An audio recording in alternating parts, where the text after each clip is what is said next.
What is up, fanboys and fangirls? Welcome to a special Mount Rushmore / tier list podcast coming to you from fanboysanonymous.com. I am your friendly neighborhood podcast host, Tony Mango, joined by Spider UK over there, Callum Wiggins. Whip. And Spider Ham, I guess. Robert DeFelice. Spider Pig. Spider Pig does whatever a Spider Pig does.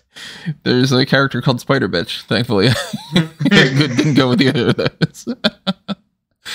What we're talking about today is something that is, something we've had on the back burner for a while, and we've wanted to do it for quite some time and never really had the time to do it, / the, something currently going on that really would necessitate doing that for this kind of thing. And we just kind of decided, screw it, let's just do it. Let's just set aside some time. So what we are doing here is we're going to try to figure out the Mount Rushmore of the 4 best Spider-Man villains.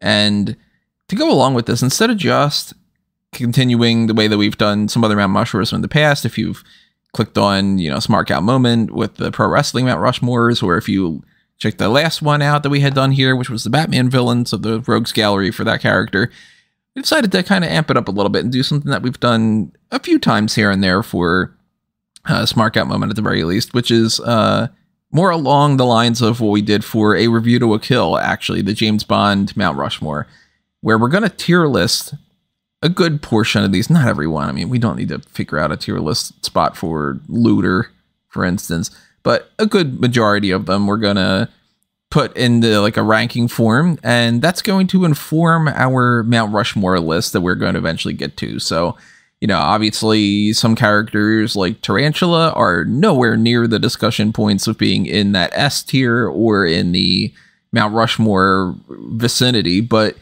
we're going to kind of expand on that and, talk about maybe even potentially the worst 4, because we've done that before with Mount Rushmores, where we've kind of had little separate side categories and everything. So we're hoping that you enjoy this, and if you do, make sure that you hit that like button and hit the share button if you want to pass this along to anybody that you think might be interested in checking it out. Also, keep in mind that if you want to help support us going forward to make sure that we do more of these things, the best way to do that is to directly sponsor that stuff through the Patreon or the YouTube channel membership, and you can get access to the different tiers. Different tiers that are out there. You could also fund me having a better throat response on that. When it comes to things like the bonus features and stuff, we don't tend to do them all that often, but the more support that we get, the more that we will do, of course. And then with the Pick Your Poison tier, you can make sure that we do something like this in the future if you want, like the Mount Rushmore of Superman villains, or the Mount Rushmore of a good majority of almost any other topics. I mean, we could do the Mount Rushmore of Star Wars characters, or we could do the Mount Rushmore / a tier list of, I don't know, something not related to any kind of comic book type stuff. We could do just like the Mount Rushmore of movies, where it's like, all right, I'm going to make an argument that The Godfather's on there or something. There's video game stuff. There is TV stuff. Fanboys has a wide range. So if you are interested in seeing more, then toss in a little spare change our way, even if it's just through that little thanks button, or if it's picking up some merchandise on Redbubble or TeePublic. All that goes directly towards me trying to set aside the time to create the graphics and edit the podcasts and all the other kind of things that go along with this that a lot of people don't really necessarily take into account. They think it's just, you get on Skype or whatever and start recording and you're done, but it takes work. So if you want more, or Rushmore, I guess, then make sure that you sponsor that, and then we'll give you more. But if you do like this, drop a comment below, tell us your thoughts, tell us your lists and what you agree and disagree with, and everything else that goes along with that. So without further ado, let's get this started here. I'm going to switch over my screen share where people watching on YouTube at the very least can see what we're working with. People that are on the audio only feeds, you can't see that because it's audio. That's the whole point. But, click over on YouTube. We'll be explaining it also. It's not like you're going to miss out on anything.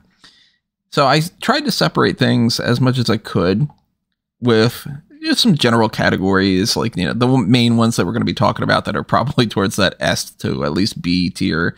And then you got some secondary ones. You got some mobsters you can all lump together. You got other symbiotes. I tried to get some of them together. I didn't write every single Spider-Man villain that's ever existed. A good portion of them are mostly villains that, translate over to Daredevil, or that they were in one issue. Like, I've got Facade in here, and I'm like, Facade, nobody knows who Facade. Do you guys know who Facade is? I do not. No. Yeah, I had one comic of Facade. I'm pretty sure it was only the one comic that Facade was in. So as a kid, like, I can tell you, hey, Facade's this like a, teal blue mech armor type of guy that they don't even know the identity to because they didn't like the character enough to continue on with the story. But we've got plenty of different options here. We've got some good, we got some bad, and we're going to kind of break that down here and there. And the way that this works as well, too, if anybody's brand new, is we're going based off of the 3-point voting system where, let's say, Callum and I think that somebody should be in the A tier, and Rob thinks that somebody's in the B tier. Well, then that's 2 votes for the A, so they go in there. We kind of try to figure out like a healthy balance between them. So we could start almost anywhere, but I'll toss out this one because I think that it's funny. I think an S tier category is just bad luck in general for Peter Parker. This isn't really a villain per se, but I think it's kind of funny to be like, look, one of the main things that goes on with this character is Peter just cannot catch a break. And if there's one issue in his life, more so than any of the other villains and everything, it's just bad fucking luck. I mean, in the beginning, that was a running gag where the comics never had a happy ending. Like, Peter was just kind of an unlucky, whiny dork in the very, very beginning of Spider-Man. So there's definitely an argument for it. And even when he's trying to save the day, it's like, all right, I'll catch Gwen. Whoops. And stuff. Poor guy. To the point that God shows up in the comics and is like, you've been through a lot, man. That's one of my favorite little things. And one above all is just like, dude, Peter, sorry, bro. But I think another like S tier type thing that obviously everybody's going to agree with, Norman Osborn, Green Goblin. Yeah. Is about as S tier as you can get. Mm-hmm. Oh, yeah. Yeah, Now, he's the... Go ahead. Go ahead. There you go. Oh, okay. Yeah, he's the kind of most... well, you have to aim at him as... I don't say he's the quintessential Spider-Man villain, but he has the family tie. I guess family tie is like in certain adaptations, he's almost like a second father to Peter because obviously best friends with Harry, and we'll talk about Harry in a little bit as well, I imagine. But yeah, so that deeper personal connection between the two of them makes it a much more like a more vicious villain when he does go crazy and become the Green Goblin. He kind of checks all the boxes. He's strong enough that Peter can actually fight with him, and it's not some kind of one-punch deal.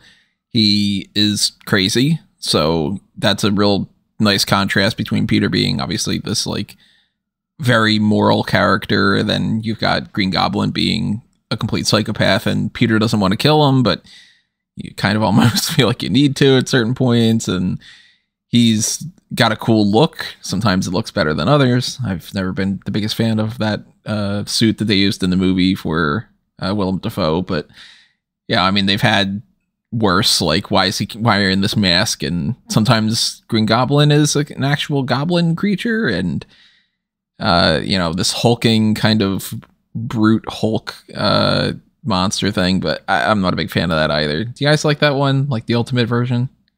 No.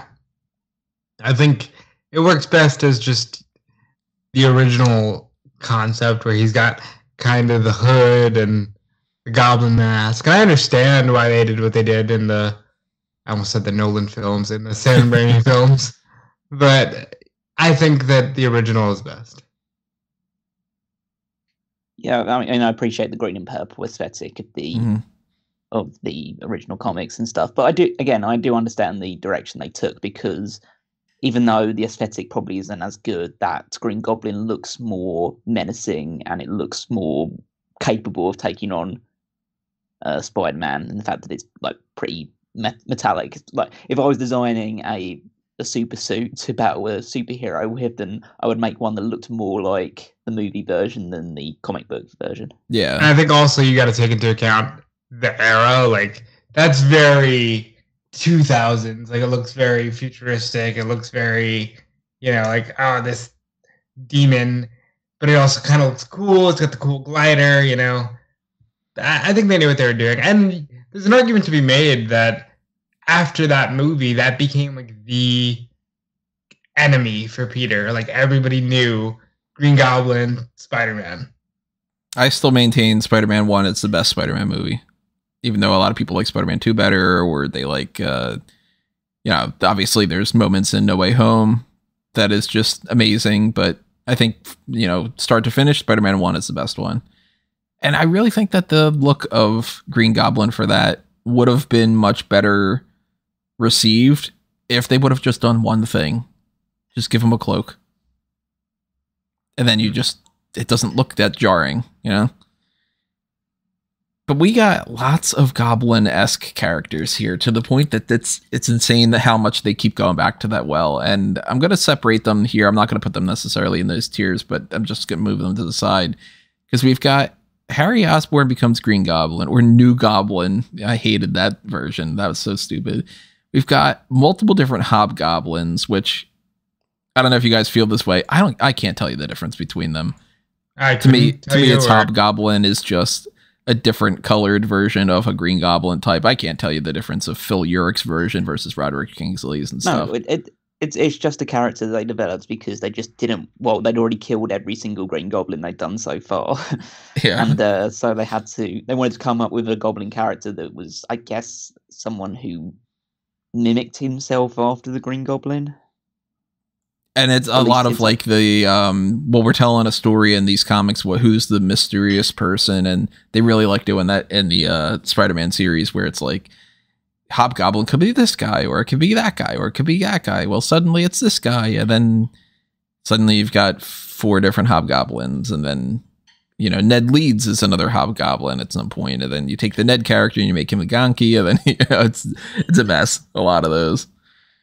So it's just sort of, it's a Hobgoblin in general, that look of the character, whatever. Jack-o'-lantern, stupid as all hell. D tier? Like, we've got Demo Goblin, we got the Gray Goblin. There's many different ones. There's probably some other ones. Proto-Goblin, where's Proto-Goblin on here? Yeah, Proto-Goblin. And there's different versions of each one, and then there's plenty that I'm not even including on this list because I gave up at a certain point. I was just like, screw it. As far as I'm concerned, Green Goblin Norman is the absolute best. And in my mind, I wish that they could consolidate all the other ones and just make it to where Harry is Hobgoblin. And that's it. Just have him be, okay, I'm going to be a goblin as well, like my dad, but I'm going to go by the name Hobgoblin because I'm not green. Potentially work. I kind of appreciate him taking just the exact mantle from his father and him being the new Green Goblin. I think if he were to then just be the Hobgoblin, I just like, why would you? You've already got all the Green Goblin suit and stuff like that from your father. It's somewhere in your house somewhere. So why don't you wear it and just be the Green Goblin again? I don't know why he would construct something to be. It just wouldn't make sense to me that he would construct a completely new character. Or if you would, then might it be another iteration of a Goblin? Because I like orange. Why did it not be the Red Goblin? Or something like that? Why did it be the Hobgoblin? Not to spoil too much about my Spider-Man blueprint notes, but in my version of the story, it's never Green Goblin. It's Hobgoblin that they say it's a green Hobgoblin. And then you just have Hobgoblin and you don't have all the other ones. Right, because the cartoon did that as well, right? They had the Hobgoblin first. Yeah, and then they specified the Green Goblin afterward because it was like, okay, that's a green version of the Hobgoblin. But to me, I don't like Proto-Goblin and Gray Goblin and Demo Goblin. It's just, hey, what if we have this look of this character and throw him in the mix of Carnage and all? Is Hobgoblin the original? No, I'm pretty sure Green Goblin is. I mean, I don't know. Well, I was just reading up on like his wiki and stuff like that, and saying that he was created in 1983, which would have been well after Oh yeah, Green Goblin. So yeah. So Green Goblin would have come in first, but Hobgoblin in general to me, just the idea of the same thing but a different look.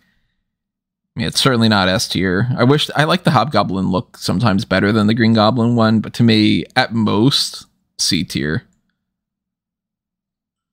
I'd say B. Yeah, I'd might bump it up to B just because there are definitely a lot worse. Like a lot of the ones on the even mostly unknowns or other areas, we're probably going to delve into the lower areas. All of these, I would go with F or E. I don't know the difference between all of them really, but a lot of them are a bit unknown to me. So yeah, I mean, if you're suggesting F, I would follow suit. Yeah, I guess the only difference would be, you know what? I would go E for. I mean, I don't know actually Grey Goblin off the top of my head, so maybe I would even just not even bother to rank it or something. But Jack-o'-lantern is. I'll show you the character so you can see the difference between this.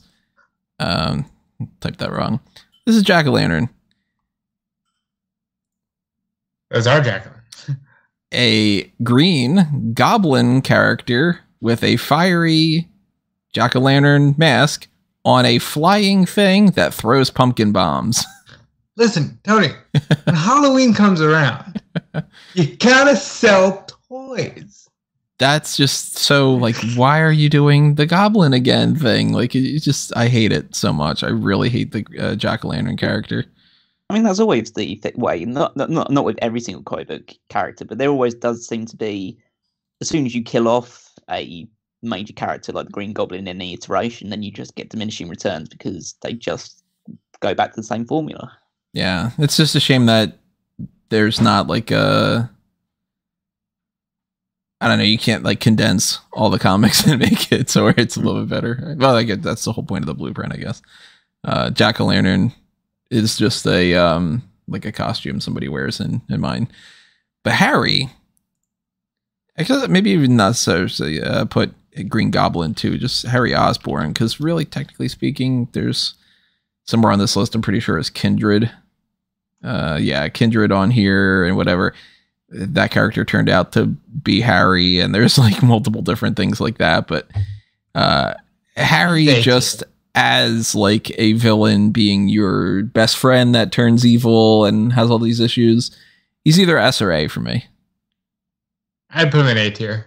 Yeah. I think he's slightly lower than Norman, even though he's the one who's closer to Peter. He doesn't carry the same level of menace as Norman did.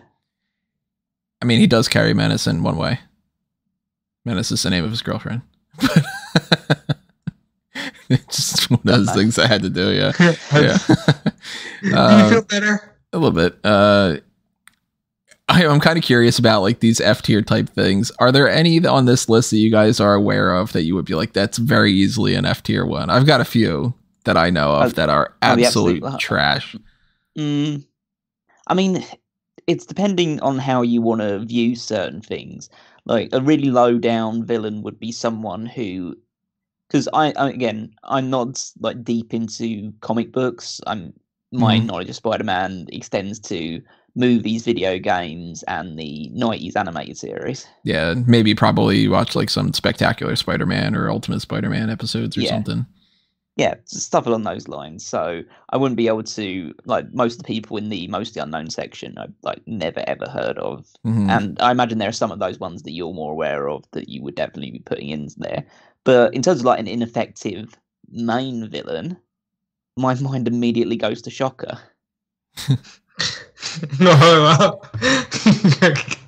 Shocker is like, he's cool in the sense that obviously he's got a gimmick attached to him, but he's always, when you're especially when in the video games, he's always the first boss that you face because he's the easy one to defeat, and then you move on to the actual proper villains that you're going to be taking down.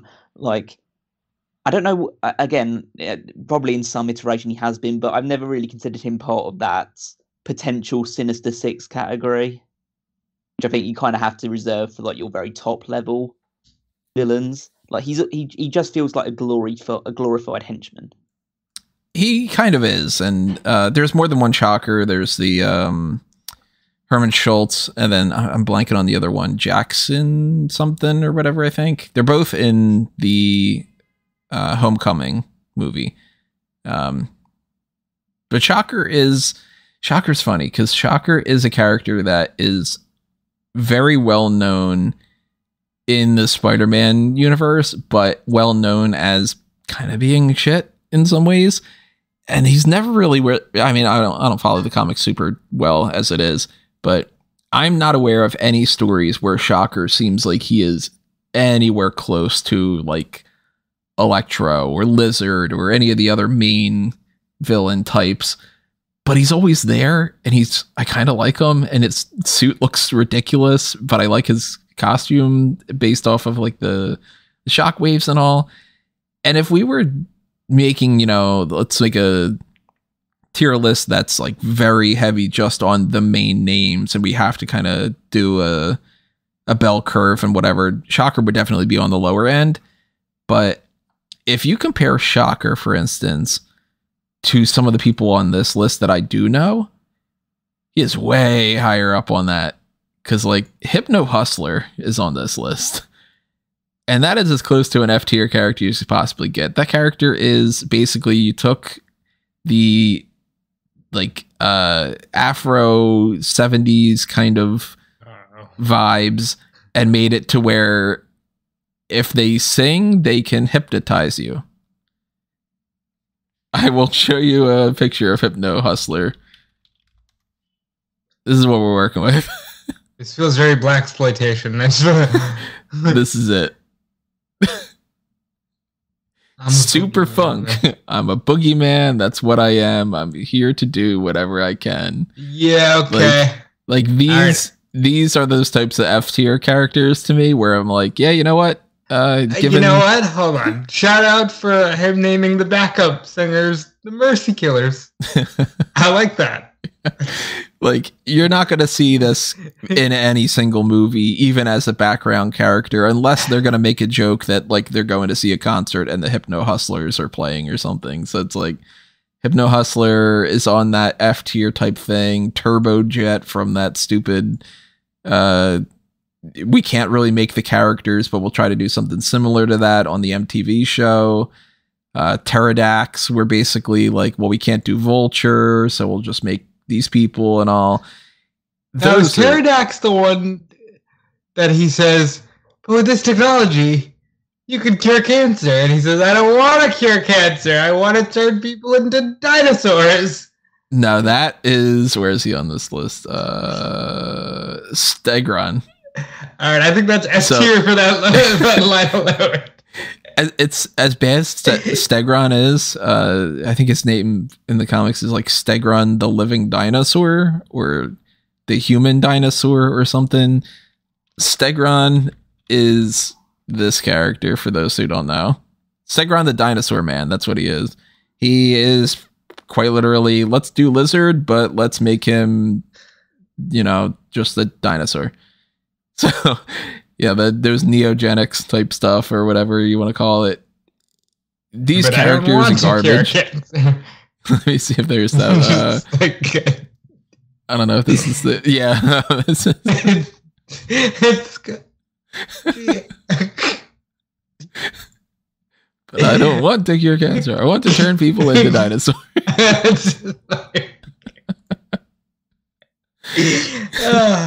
Okay, he's definitely not F with that line. Yeah, I mean, so it's like, there's other. We're not going to bother to rank all these, like I was saying before, but like, I couldn't tell you anything about Iguana or Walrus, but I can tell you that, Stegron is on. That's whatever. I can tell you the Facade is stupid. I can tell you that, the Lobo brothers. Okay, the werewolves. We have a better werewolf, and it's not even a good one. Shocker, though, to me, in the grand scheme of it, when you look at these kind of characters and all, Shocker's C tier. Yeah, I think that's fair. And if you chase him to the end of the year, I was just gonna say, if you give Stegron points for that line. You got to go with the Shocker thing for the animated series. Shocker! You can't escape me! So there is one person I've just noticed on the mostly unknown section that I am aware of, and I think doesn't belong in an E or F tier. Just personally, and that's just due to my own personal enjoyment of the character, and that's Screwball. So some of these on this list, I actually... Is that the girl? So that is the girl in the Spider-Man PS4, PS5 game. Oh. Yeah, she's fun. She's a lot of fun. So she is, Oh, she is okay. the additional character. The reason why I like her is that she is very... I say like, she's a Twitch streamer that goes evil. Essentially, that's I like her a lot, actually, for the modern age. Yeah, I wrote that was one of the ones that I wrote down on the list, and I was like, I can't off the top of my head remember who Screwball is, so I'll just throw them in the list that I'll either look up another time or, whatever. And then I figured I was not going to do a deep dive on like Regent or something. But yeah, Screwball in that video game, that's a fun new kind of character. I do like that. I'd go maybe D tier. Or maybe C tier, depending. I don't think I'd go as far as maybe Shocker. not as hard as Shocker, but like as like one of the very new ones that has a lot of potential going forward. I think Screwball will be good for it. I think that Screwball could be a character that you could see in any kind of elongated format stuff of Spider-Man. Like if you had another animated series, you could do an episode based off of Screwball for sure. As opposed to like, you're not going to do, let's see on this list, like Donald Mencken is not going to get an episode revolving around him. He's just like a businessman that's evil. Screwball, though, you could have a lot of fun with that. I'd go D tier. Yeah, I'm good with D. Yeah, that works. A lot of these, Calypso is a side character, Grim Hunter, they're both in like the Craven side of things. I couldn't tell you anything about Black Abbott or I think Overdrive is like the same sort of thing as like the Turbojet and Pterodax, where it's just person in a suit gains twins, or from the MTV thing. The Gentleman's just another guy that's like, controlling Sinister Six type stuff. Shocker is a type that I could see in the Sinister Six if you want to make him one of those easier to deal with kind of guys. And you can throw a lot of people in the mix for a lot of things. What do you guys think about the mobsters? Because the two main ones are these two, Hammerhead and Tombstone. Yeah, those are the two that stand out. So Silvermane's obviously the guy that's just controlling the mob. He's just the mob boss guy. He's not fighting Spider-Man. He's, basically Vito Corleone for this. And man, Mount Marco, one of the many Marcos in the Marvel Universe, including Flint and Kane. Just a big, tough guy. A lot of big, tough guys. But these two are noteworthy enough that we can bother to rank them, I think. Yeah, so Tombstone is an interesting one because his whole character is, a lot of his character, I would say his whole character, but a lot of his character is built around the fact that he can't sustain damage for extensive periods of time. Essentially, like, hitting him is like hitting a brick wall. Whereas Hammerhead has a metal head, essentially, or he has a head made of steel. So I like both of them. I think that they're a bit one-dimensional, so they can't go too high. I put them in C tier. I would go C tier for Tombstone. I actually like Hammerhead a little bit more, and I think Hammerhead's had more exposure over the years as a character arc character. Like, he's someone that you would have build several issues or several episodes of a TV show over Hammerhead, whereas Tombstone is a one and done deal. See, I kind of feel the opposite. I feel like I think it was Spectacular Spider-Man show, they had Tombstone and they kind of mixed him with Big Man just to kind of merge characters together, which I like when they merge certain things, but to me, I'd rather merge almost all of the enforcers and whatnot as the same kind of guy. I think Tombstone has a better look than Hammerhead and a better gimmick overall. I'd go C for Tombstone, D for Hammerhead, because I don't remember any Hammerhead stuff that stood out to me. Yeah, see, I've always gone with, I go in the opposite direction just due to my exposure to the characters, because Tombstone, I first became aware of in the latest Spider-Man game. Like, that was the first ever time that I'd even heard of Tombstone. I'd never seen him in any of the 90s animated series, where Hammerhead is actually not a big character, but he features fairly prominently. I'm pretty sure Tombstone was Robbie's friend. Yeah, Tombstone's in the animated. He looks more like this. Yeah, he looks like that. See, that's why I get confused, because he looks more like a vampire. Like that he doesn't look anything like that in the video game. So, but I think that Hammerhead was more prominent in that, and he was also the thing that I first saw Hammerhead in is the. Oh, that's what they make him look like. Oh, that's so weird. Yeah, in the what was it, the video game, PS1 video game, I think it was Spider-Man 2 Electro something, or Enter Electro. Enter Electro, yeah. And yeah, he was fairly Tombstone wasn't in that. It was a Hammerhead. It was a Hammerhead. Yeah. Let's see. So he won't look great. It's PS1. I mean, it looks about as good as you're gonna get. Yeah, there's been worse. But so and also Hammerhead had a big DLC arc associated with him in the new Spider-Man game as well. Like, pretty much the whole of the DLC that came out for Spider-Man was covered related to Hammerhead. Yeah, was related to the mob and related to Hammerhead in particular. Huh. So, I mean, look at the that one in the middle of him as a giant robot suit. That's awesome. Yeah, that's essentially what they do with Hammerhead. And that is make him a mech, pretty much. They sort of merged that with that mech suit version of Rhino in a way. Huh. So I have not. I watched a playthrough of the video game, but I didn't watch any of the DLC type stuff, and I didn't check out the Miles Morales one. Yeah, he's not in the Miles Morales one, but I think that again, it's just how our different takes and our different, I guess, exposure is a good thing. Yeah, different exposure to the Spider-Man series. So really, I'm leaning more towards Hammerhead. You're leaning more towards Tombstone.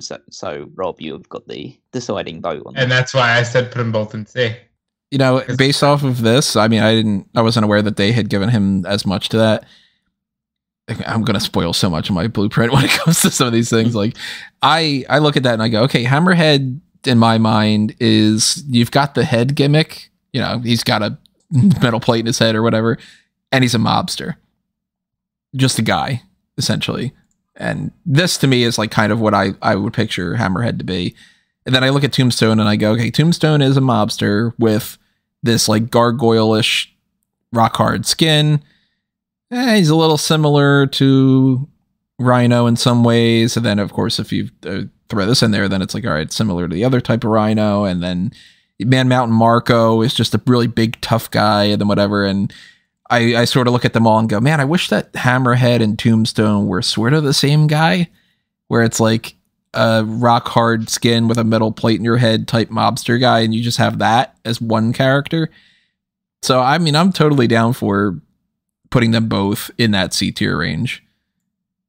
I'd potentially even be up for bumping Shocker up to B tier now that I'm thinking about it. But depending on... Shocker's on that level. I'm not going to go to the ends of the earth to defend it. But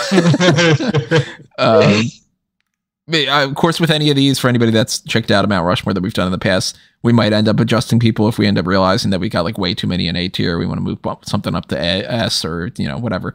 Highly doubt that we're going to move people like, you know, Harry's going to turn into the F tier or anything like that, but you never know what happens. Those are characters that I think are worth ranking, though. Something like Silvermane is just like, he's D tier. He's hit the mobster leader guy, fucking whatever, you know. It's not offensive. You need a character like that. But if you're going to have a character like that, that's going to be the mobster, criminal, gangster type, you're going Kingpin. He's S tier. And Kingpin is... If I think Kingpin, if somebody says to me, all right, Kingpin versus, I'm thinking Daredevil. He's just become more of a Daredevil villain. But that's in a good part because Daredevil doesn't have a whole lot of really good villains. Like, Kingpin is absolutely S tier for Daredevil. Bullseye is absolutely S tier for Daredevil. Stiltman is not quite the same. And I really look at that and I go, man, you know what? If you could go back in time and you can kind of make things a little bit easier and all, a character like Stiltman makes way more sense to be a Spider-Man villain than a Daredevil one. And a character like Kingpin makes way more sense to be a Daredevil villain than a Spider-Man one. But he still works super well as a Spider-Man villain because they leveled him up just enough that he can have a fight with Spider-Man and it's not like he gets knocked out in one punch. And he represents the best of all that mobster type thing.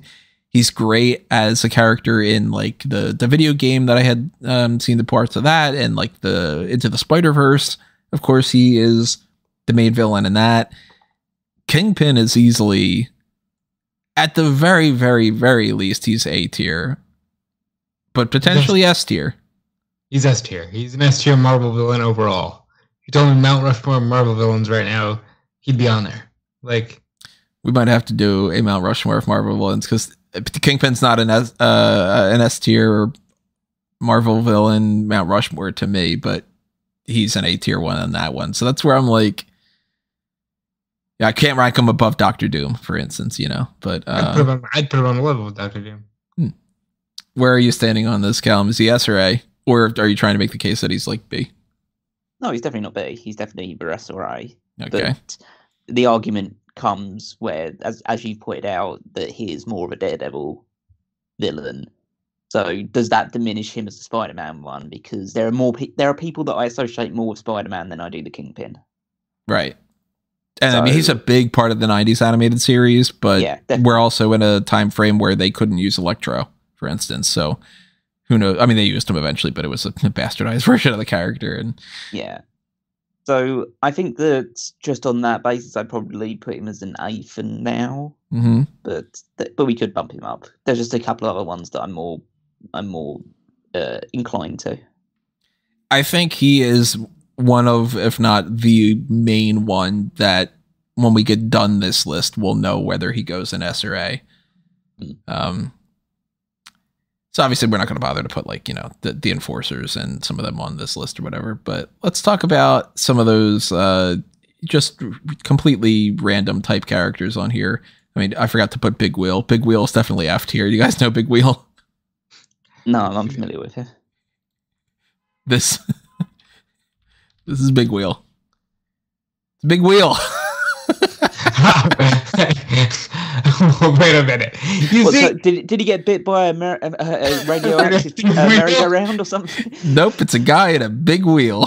Oh, okay. So, you know, the funny thing is, if you did a Spider-Man series right now, like the Harley Quinn series, this guy becomes a Kite Man-like favorite.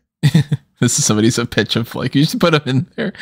Big Wheel is absolutely ridiculous of a character in the way that, look at this. This is you throw another bad character in there, the Rocket Racer. Rocket Racer was in the animated series, I think.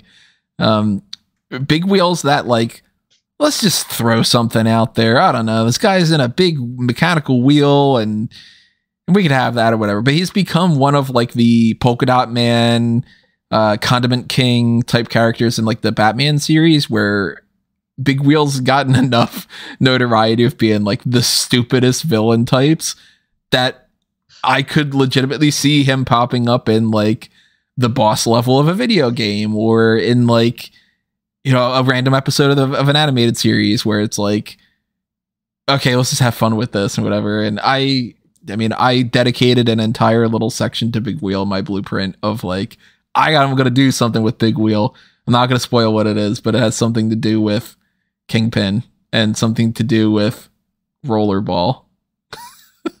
I don't.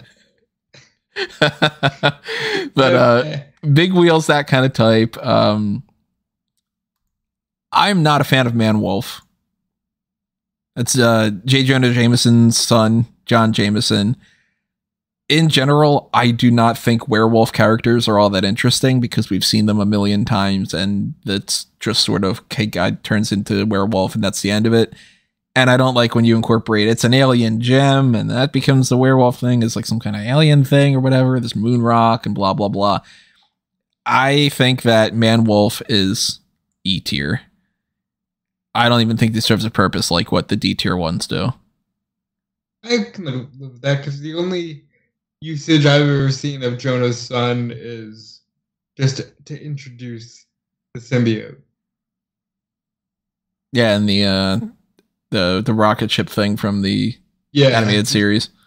Yeah, and like in a lot of other ways too, where he's always the guy who goes up to space and then they find the symbiote, and I like that. That works for me.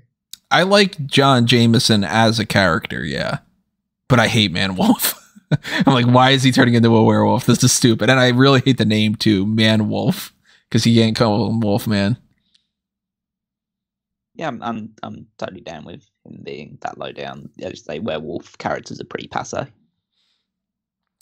Let's talk about, this is a group that we can all group together.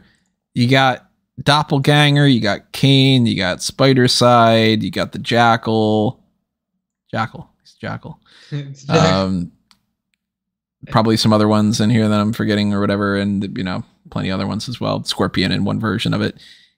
The Clone Saga is not one of the most well-received story arcs that they've done, and it is another one of those things that's very indicative of Spider-Man just throwing out random ideas and some of them sticking and some of them not really working all that well. And then you've got, you know, this character is brought back to life just because he won Gwen Stacy back, but it's a clone, but it's this, but Spider-Man's here, but Ben Reilly's the real one, and all this kind of bullshit. In general, when you come with like the idea of cloning Spider-Man and making a story out of that, I think there's something there.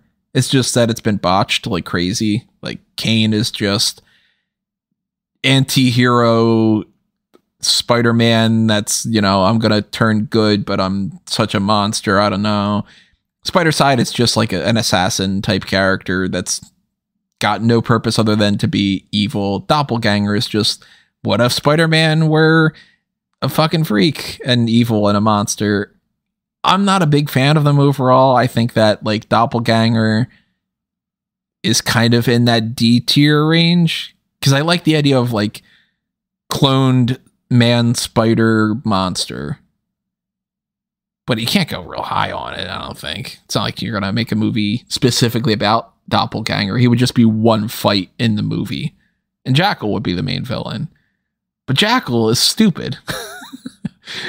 Dr. Miles Warren having an obsession over his student Gwen Stacy and trying to take her DNA and bring her back to life, and that's then not okay. You know, I mean, there's like that's so CW, and like that would be a plot on an episode of Smallville and all. And you might be able to get something out of it too, but when you incorporate Jackal turning into, which for anybody, I'll just keep, you know, showing up these examples. Jackal turns into this, and then I think to myself, okay, so he's a Green Goblin, motherfucker. Why are we doing this? You couldn't have made the character look any different than that. He can't even be another color. Why does he have to have those ears? And I hate that. Because he's a jack. I mean, Jackal could have been, he could have even looked exactly the same and you color swap it. Just change the palette to like, I mean, in general, Spider-Man villains are pretty much only ever purple, green, and yellow, but you go with yellow. And then he would look more menacing to me and different and whatever, but I don't like him being a physical villain. I only like really, I guess this would be like the closest to what I would like. But even then, he's still green and doesn't need to have those ears and all. I am not a fan of Jackal, whereas a lot of other people I think would rank him higher.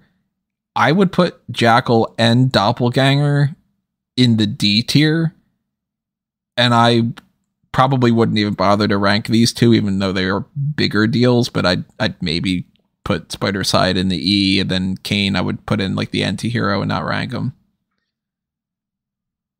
Yeah, I don't like Spider-Side. I think Jackal can go a little higher. For anybody who's wondering, this is But Spider Side. Doppelganger? Not crazy. This is like somebody didn't know how to draw their proportions for Spider-Man, and that's where you get Spider Side with these arms like this. Not really familiar enough with any of those characters to really fight a corner one way or the other. Cool with like that sort of range. I mean, I'm fine with it. Yeah. What were you saying, Rob? You were saying who? I think Jackal could go a tier higher. Go to C tier, then go Doppelganger in D, Spider Side in E. Yeah. Again, there's no science to this, everybody. You know, I'm sure some people they probably would be like, what do you mean you're not going to rank certain people? You know, we're not going to. And if there was a science to it, we just use it to turn people into dinosaurs. Yeah, I mean, you know, we're not going to use it to cure cancer, right? I mean, come on. But speaking of science, let's talk about Alistair Smythe and Spencer Smythe. Alistair's B tier. Like, I would put that as B tier for me because of how involved they were in the animated series with the Spider Slayers, and there were so many Spider Slayers. There was always a Spider Slayer to be slain. So I think they're pretty high up for me. But what do you guys think? Well, Spencer is the old man, for anybody who doesn't know the difference between them. He's Alistair's father, and he is the one that primarily creates the robotic Spider Slayers, whereas Alistair is the one that becomes the Spider Slayer. And they've had him look a little bit more like Ocean Master over the years, it seems. Like the current version, I guess, looks like this. Where I'm like, yeah, it's kind of a little bit like Ocean Master in some ways. I'm more familiar with this version from the animated series that for some reason has these things growing out of him that shoot lasers. Looks like Captain Planet grew tentacles. He's got one of those 90s mullets going on. Look, Alistair Smythe, without that, like just the character who had the hover chair, had like the perfect 90s mullet. Look at this guy. Look at this glorious mullet. Look at this guy. Look at this business in the front, party in the back we got going on. Why is he so sad? You know? Yeah, this is a character that I feel has untapped potential. This is an ugly drawing. Holy shit. Sorry, everybody. This is, what is going on there? So apologies to the artist. Yeah, you know, you should have drawn better. BJ Novak, by the way, played Alistair Smythe in The Amazing Spider-Man 2, and you wouldn't know it because The Amazing Spider-Man 2 has multiple people that are like, wait a minute, that's supposed to be that character? What do you mean Felicia Hardy's in that movie? You know what I mean? I think overall, I'm not too familiar in the comics versions of different things. Just like I said before, I don't read the comics and all. But like, this character seems more like I could picture them potentially being the main villain of a movie where maybe you kind of have Spencer Smythe creating the robot versions, and then Alistair becomes the version of the Spider Slayer and all that, and you just kind of make it like the two of them. I don't think Alistair by himself can really hold a movie, but I like Alistair Smythe, and I like the Spider Slayer concept to the point that I'm like, you know, I could maybe see B tier for Alistair, and I could maybe see the C or the D for Spencer. I'm not too sure, because really where I get in with the Spider Slayer Spencer Smythe thing, I like the idea that Spider Slayer is more than Spencer, and anybody can create the need for the Spider Slayers. You can have J. Jonah Jameson hire Spencer to create them. You can have Kingpin fund the Spider Slayers. You can have Norman Osborn be the one that makes them.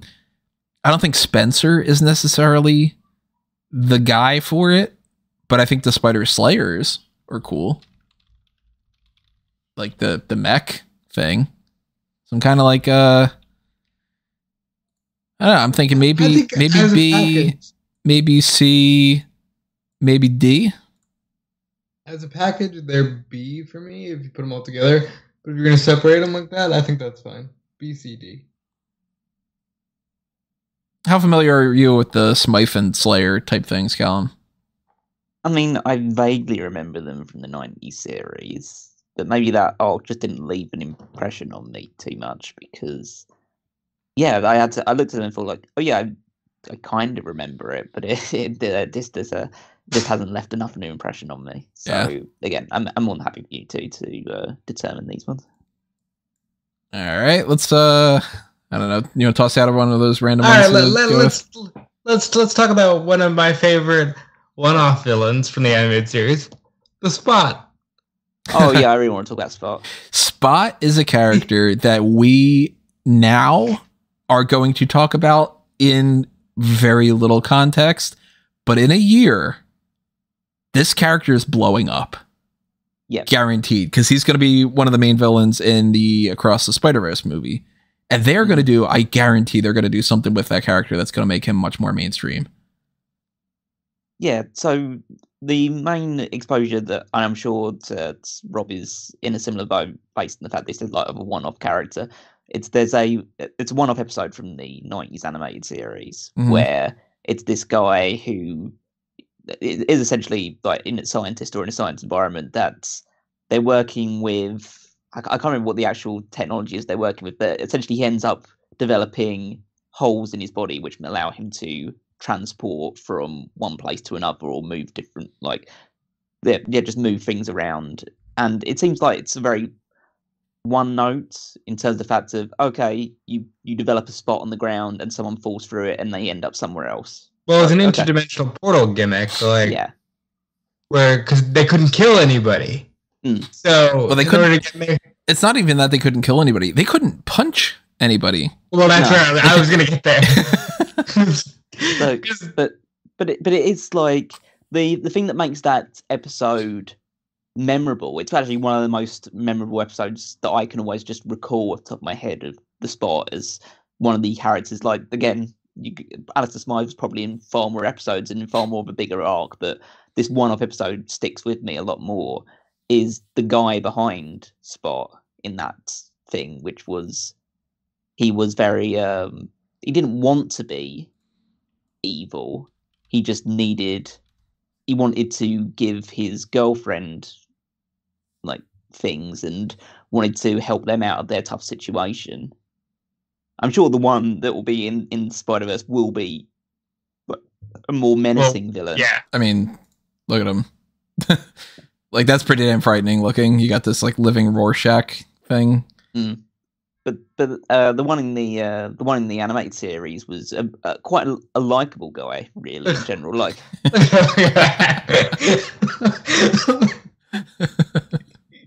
he's someone that Spider-Man never really could have. Like he managed to get to him in the end, but like he's a guy that really he can't really figure out too much. Like Spider-Man has a lot of trouble dealing with this guy. It's a weird character where like that looks actually pretty. Like I can't imagine making a movie, like a live action movie, say the Tom Holland version about Spot. The Across the Spider-Verse thing, like they're going to do something here. It's going to make him like, he's a dimensional portal thing. And, they'll probably go with like the monster aspect of the character. Like he is creating these dimensional things. Black holes are popping up and you got to stop him. And he's like, I don't want to die and such. They'll probably go with something like that.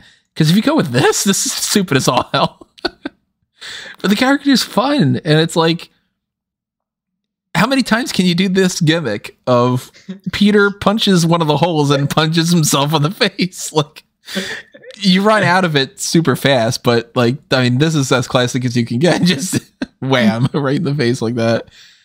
I like the idea of Spot, and for this like one-off type, maybe we don't want to do an episode about Mysterio, but we want to do something that's similar to that, like, kind of vibe.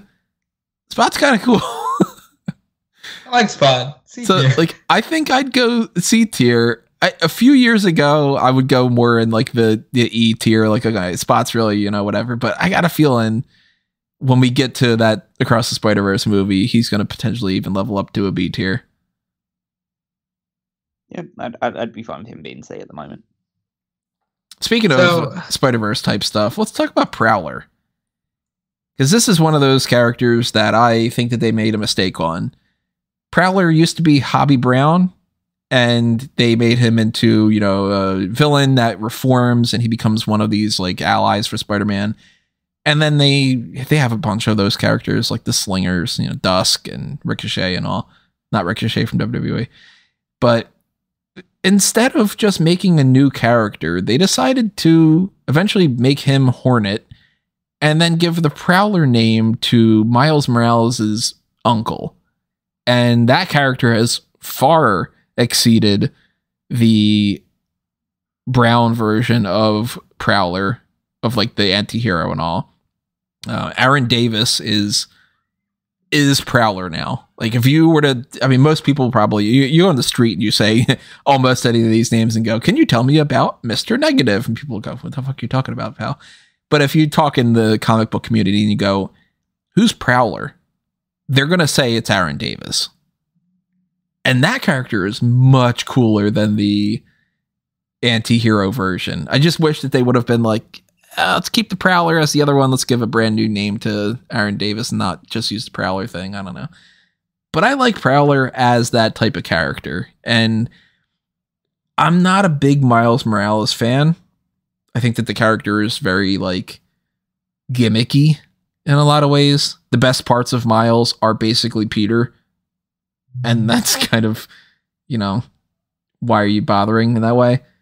But I think that in his story, Prowler is S or A tier.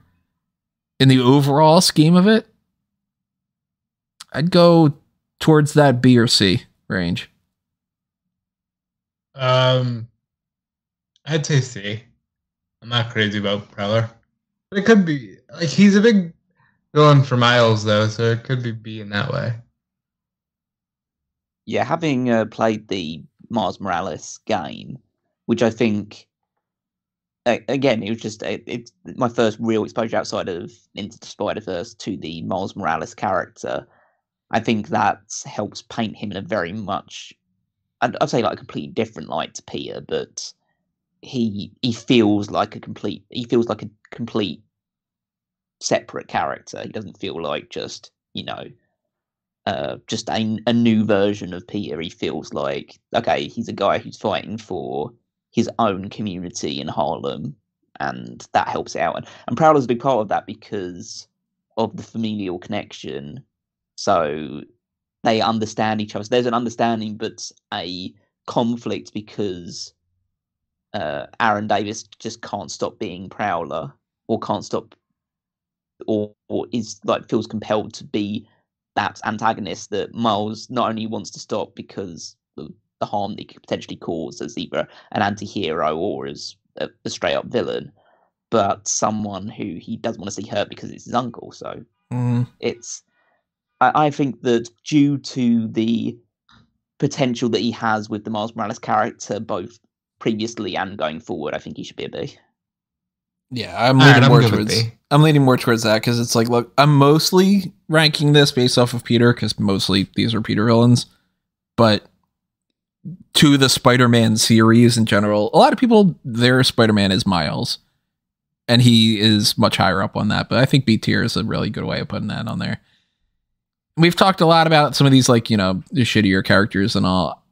Something like Boomerang is not going to rank high. Molten Man's not going to rank high. Shriek, you know, any of these, I think if anybody wants to toss out, like, I'd rank them in this tier or that tier or anything, by all means, stop me. I think we've covered the bulk of the ones that we know.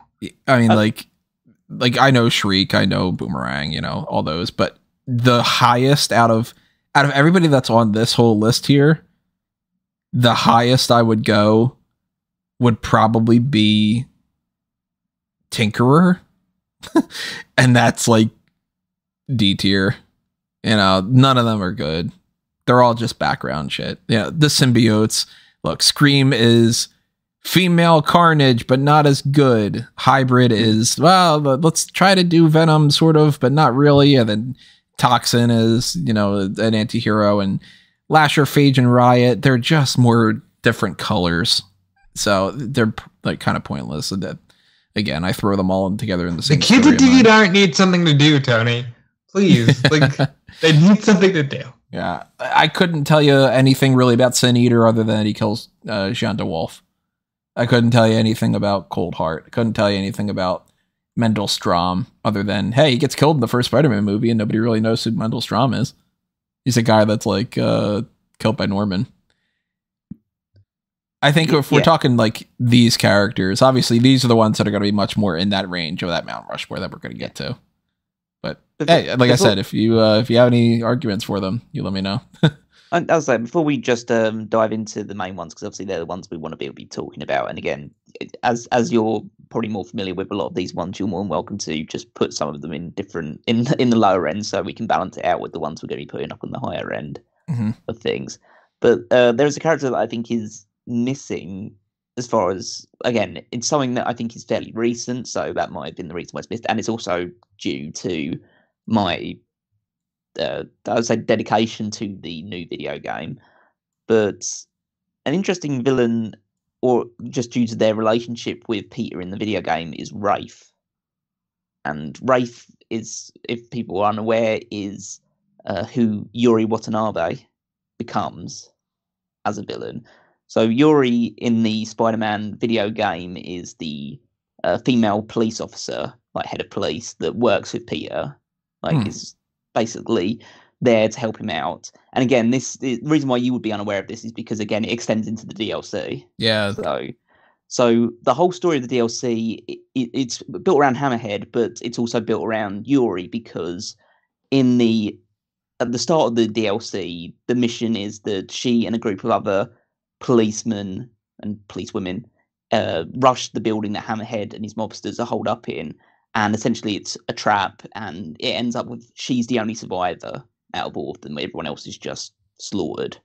And she needs to go around telling the families that everyone has died. She takes leave from the police force, and she makes it her mission to kill Hammerhead, to get revenge for all the colleagues that she lost. And Spider-Man prevents her from killing Hammerhead because he doesn't want her going down that path. But she does manage to succeed to a degree. She thinks she's killed Hammerhead, but Hammerhead survives because she shot him in the head, and the head is strong, so that manages to get away with it. But not the best move if you're going to kill Hammerhead. Right, no. Yeah, you could go for any other body part and you probably win. So then she's fired from the police force, and she becomes a vigilante. And she doesn't she targets mobsters, and she targets people in Hammerhead circles to kill. But she's essentially a murderer now. And that's the character Wraith becomes. So that's her, and then you see that the character next to it is that's who she becomes. Cool looking design. Yeah. So I'd say like she'd be a major one, but just someone to maybe keep an eye out in the future. Just because the characters that I appreciate the most from a villainous side to Spider-Man, or villainous or any other side to that, is someone who has a close relationship to either Spider-Man as a friendship before turning villainous, or to Peter Parker. And so I think that she's an interesting one. She's essentially like someone who goes, it's almost like, I guess, the Spider-Man equivalent of Red Hood. Yeah, I could see that. Yeah, so I like that character. Oh, and I don't have Silver Sable on this list, by the way. I don't have her because she's not really a villain in my mind. Nah, she's just again, just works for a organization that can be good and can be bad sometimes. But yeah, I would say that she wouldn't go any higher than like C or D, but still an interesting one. Yeah, I am unfamiliar with Wraith in this kind of context and all. But it sounds like the type of character that I would like. And as that like anti-hero vigilante, isn't not looting right, in that kind of side of things, I'd probably lump her in with Kane, where I wouldn't necessarily put her in there as like a villain. Yeah. But that kind of brings up a point of these two characters too. Black Cat is a Spider-Man villain to some people. In my mind, she definitely isn't. She's not. Yes. It's the Catwoman thing. Yeah, it's the most blatant ripoff of Catwoman. Yeah. And it's like, 1-to-1 ratio of this seductress cat burglar with, of course, then the comics, the way that they draw things, this body that's ridiculous, and the whole point of the character is sex appeal and having this like will they won't they type relationship and all, but ultimately almost always ends up being good. Selena, in my mind, for the Batwoman, wow, I'm gonna go with Batwoman. For the Batman women's side of things, is the main love interest and a part of the Bat family. She is a flawed anti-hero who does criminal acts once in a while. Black Cat is a more murderous type of vigilante than Spider-Man would be, of course, but he can count on her to help him fight battles. She is still ultimately a good character, and if you're going to go with the Black Cat as the criminal and maybe she might reform in the future type, yeah, I mean, you can call that a villain. But she's not. And Talon, for anybody who doesn't know her, they couldn't do Black Cat, so they did what is basically Black Cat in that Marvel MTV Spider-Man thing where her name is Cheyenne Tate, and I think that she's dating Harry, or she's dating Robbie. I don't remember which one. And she's basically, look, we can't call the character Felicia Hardy, and we can't call her Black Cat, so we're going to make her Cheyenne Tate, and she's Talon. But she's kind of an anti-hero in there too. So I'm like, you know what?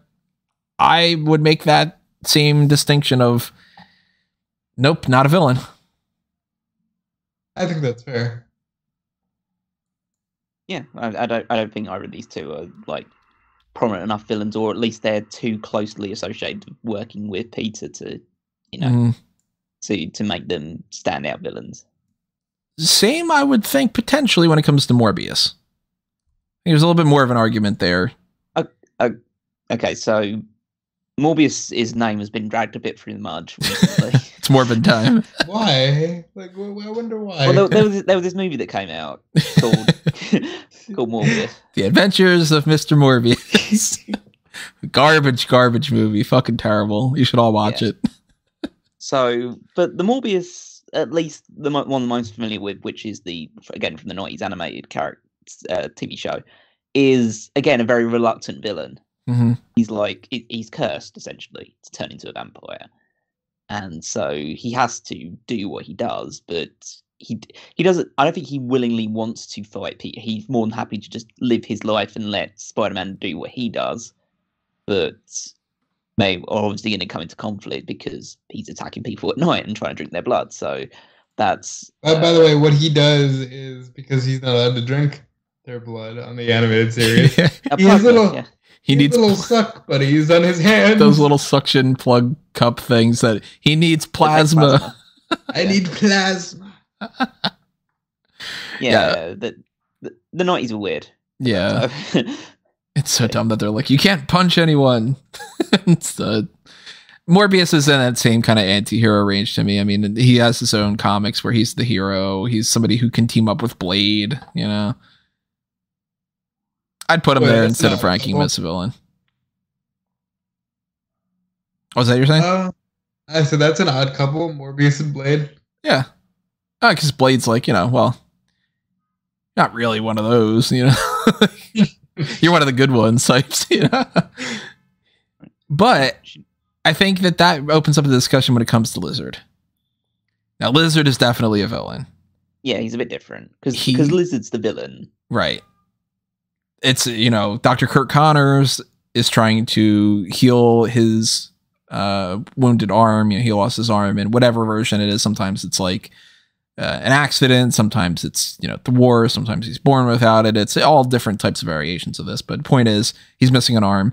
He's using lizard DNA to try to grow that back. Like they regrow their tails and it turns him into a lizard. And then depending on your interpretation of the character, sometimes he's this like murderous monster that eats people. Sometimes he wants to turn people into lizards, which really is like, what the fuck do you care about that, dude? That's ridiculous. I love the lizard character though. And I think it's for two main reasons. Number one, he's a physical villain. So you can have him against Spider-Man and it looks cool. You know, they got the character in like the lab coat and everything. I like that design. But easily even more so, Peter almost always has a very positive relationship with Dr. Kirk Connors. And then when he's got to fight Lizard, it's a matter of, I want to cure him and I don't want to hurt him.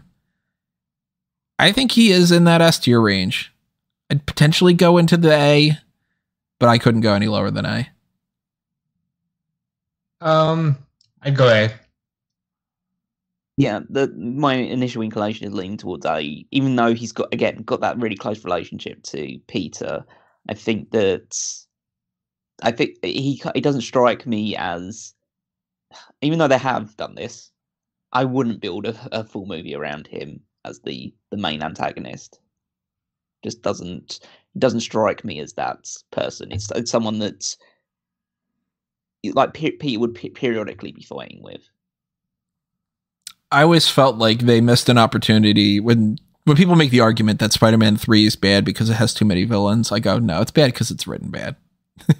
You can make, multiple villains in a movie and it can work. And I always thought a really good way of incorporating a lot of characters could have always been, you have Kraven, Lizard, and Scorpion all in the same movie. And you have a trifecta where Kraven is hunting Spider-Man and those other two because they're all animals.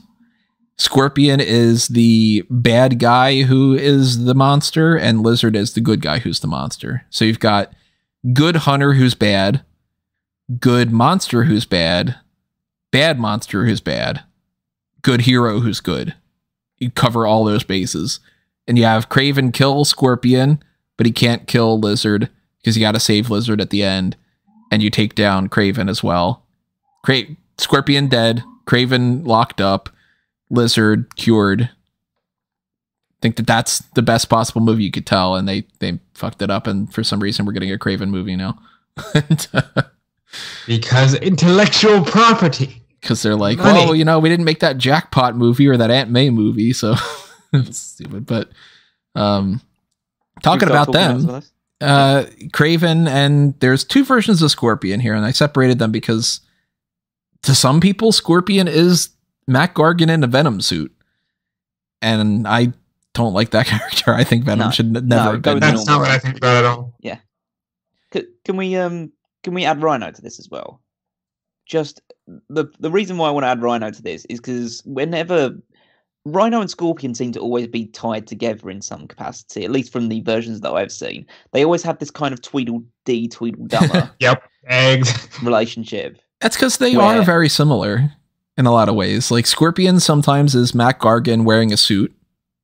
Like Rhino can be in like the mech suit, and it's like the, I forget how they made the acronym Rhino stand for. Or they've had it where it's like, okay, Matt Gargan turns into this scorpion creature. And then you got Rhino is this guy with this rhino skin that's like grafted to him. So it's almost like you're telling the same story, but you're telling it in two different ways, and you kind of want to double dip in some ways.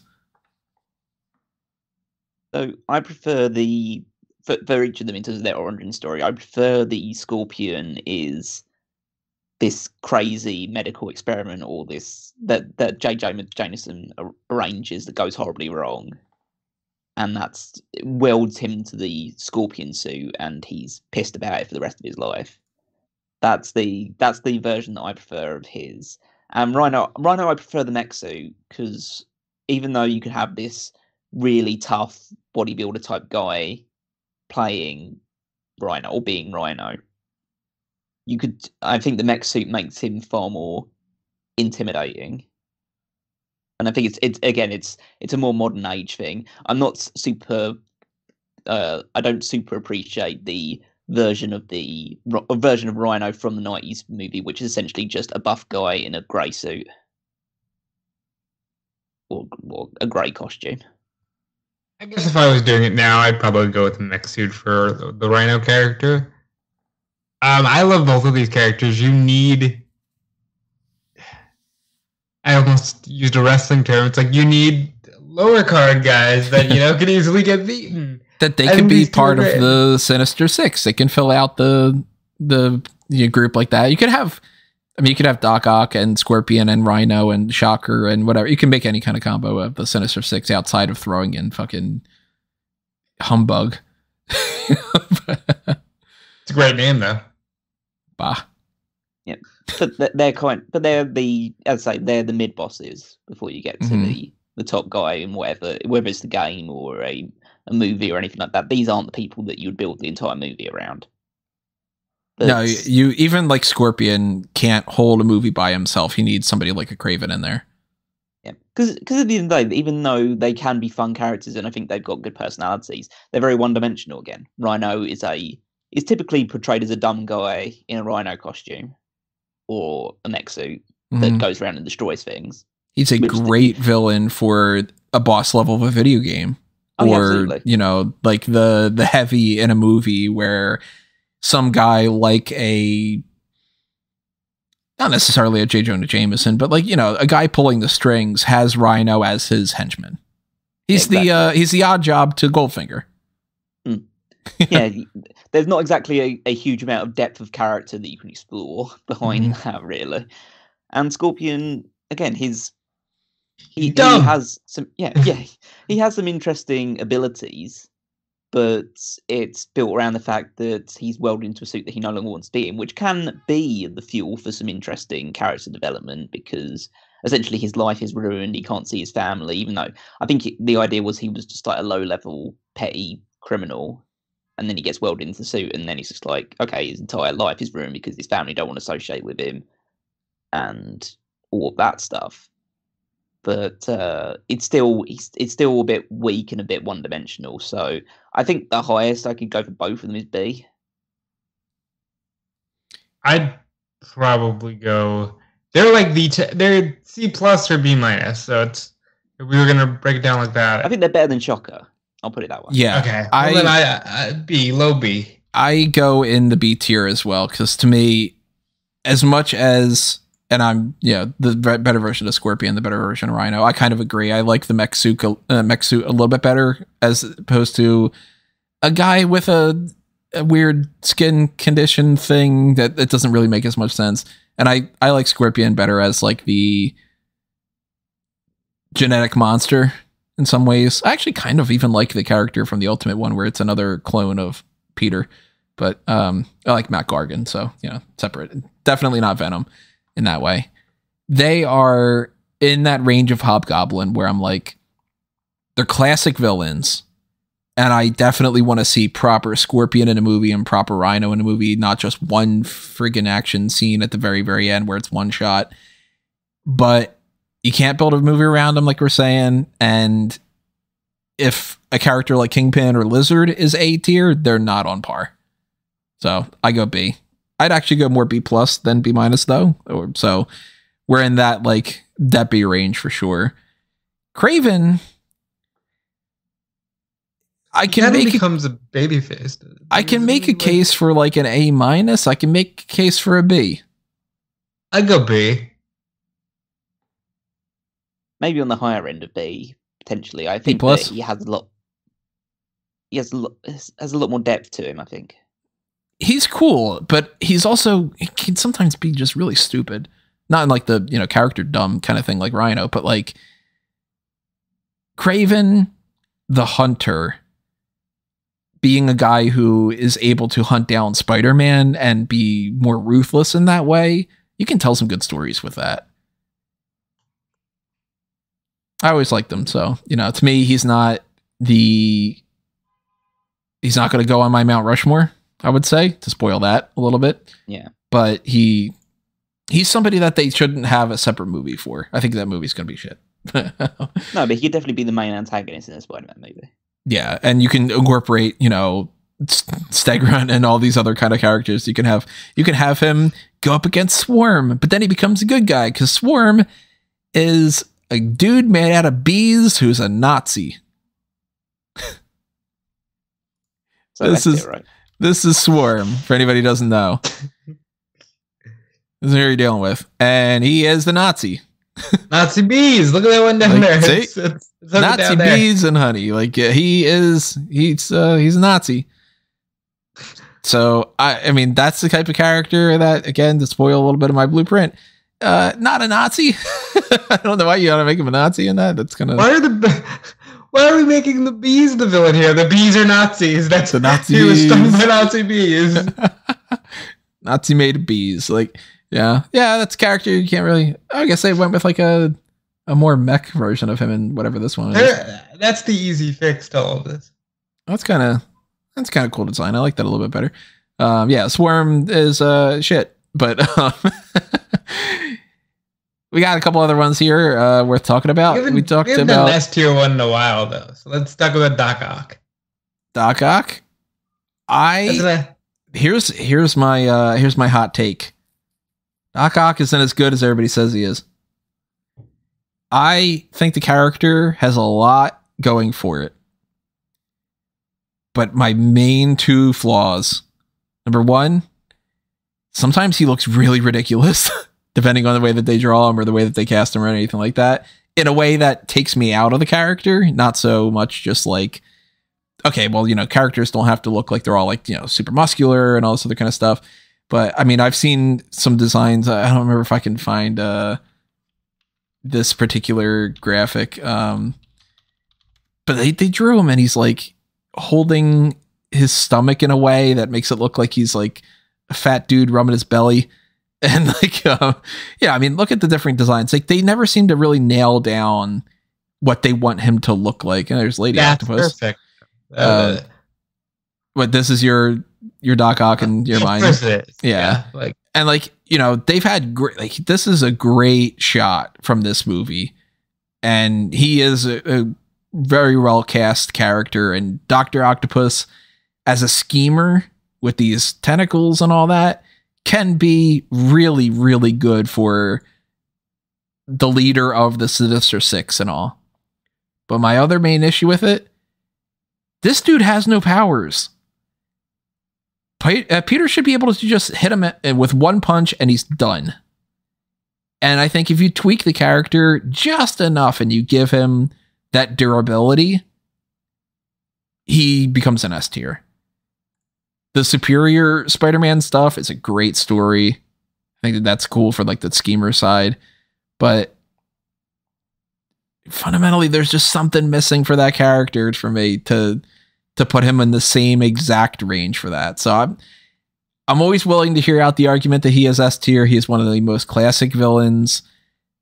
And, I mean, if you did a series of Spider-Man and you didn't include Dr. Octopus, it would be like, why are you not incorporating that character? It's kind of like doing a Superman thing and not incorporating Doomsday at some point or whatever.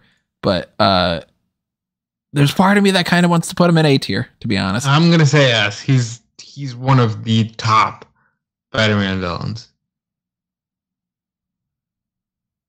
He's at least A tier, I would say that.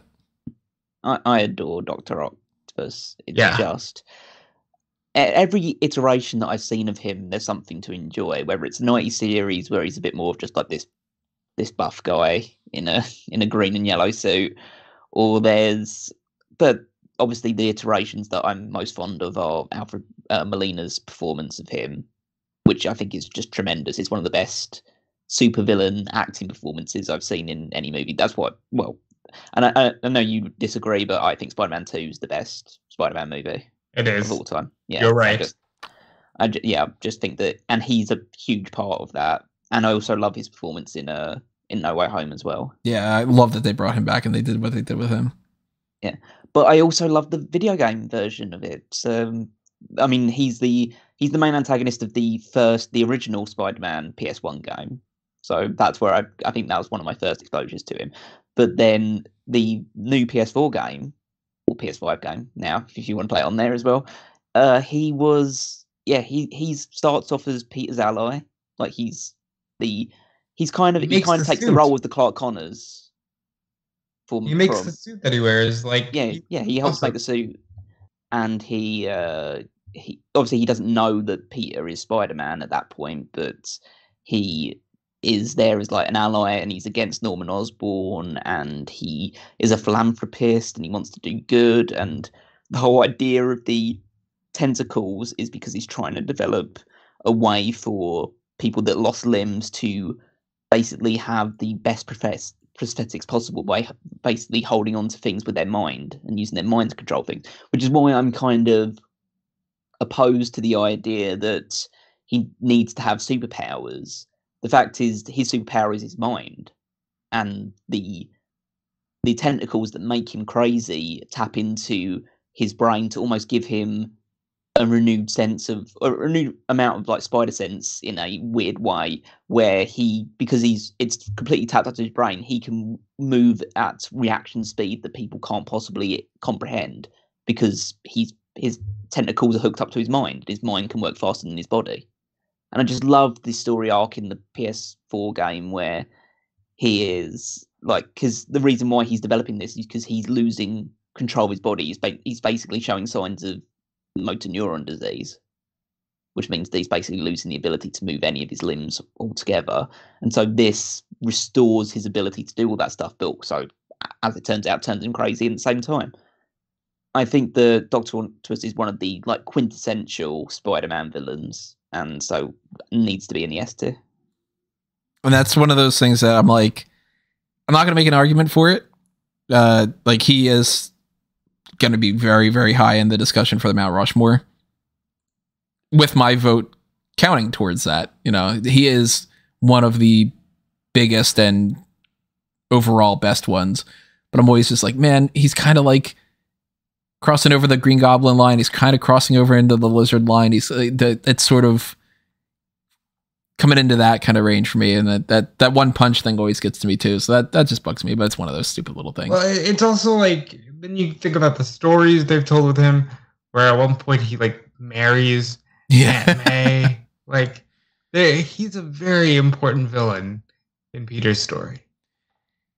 Let's maybe toss a few of these into like a bit of a speed round, kind of. Chameleon. B. I wouldn't even go that far. I would go more in that C, kind of, maybe even D tier. Yeah. I think C. I think he can have some interesting characters stuff with him. The idea that he can just turn into anybody else, that works. It's not quite as good as someone else that we'll discuss probably higher up on the other end of the spectrum, but he has his charm too. Chameleon works to me much better if he's a different type of villain. Like, if I could, and I almost wrote up a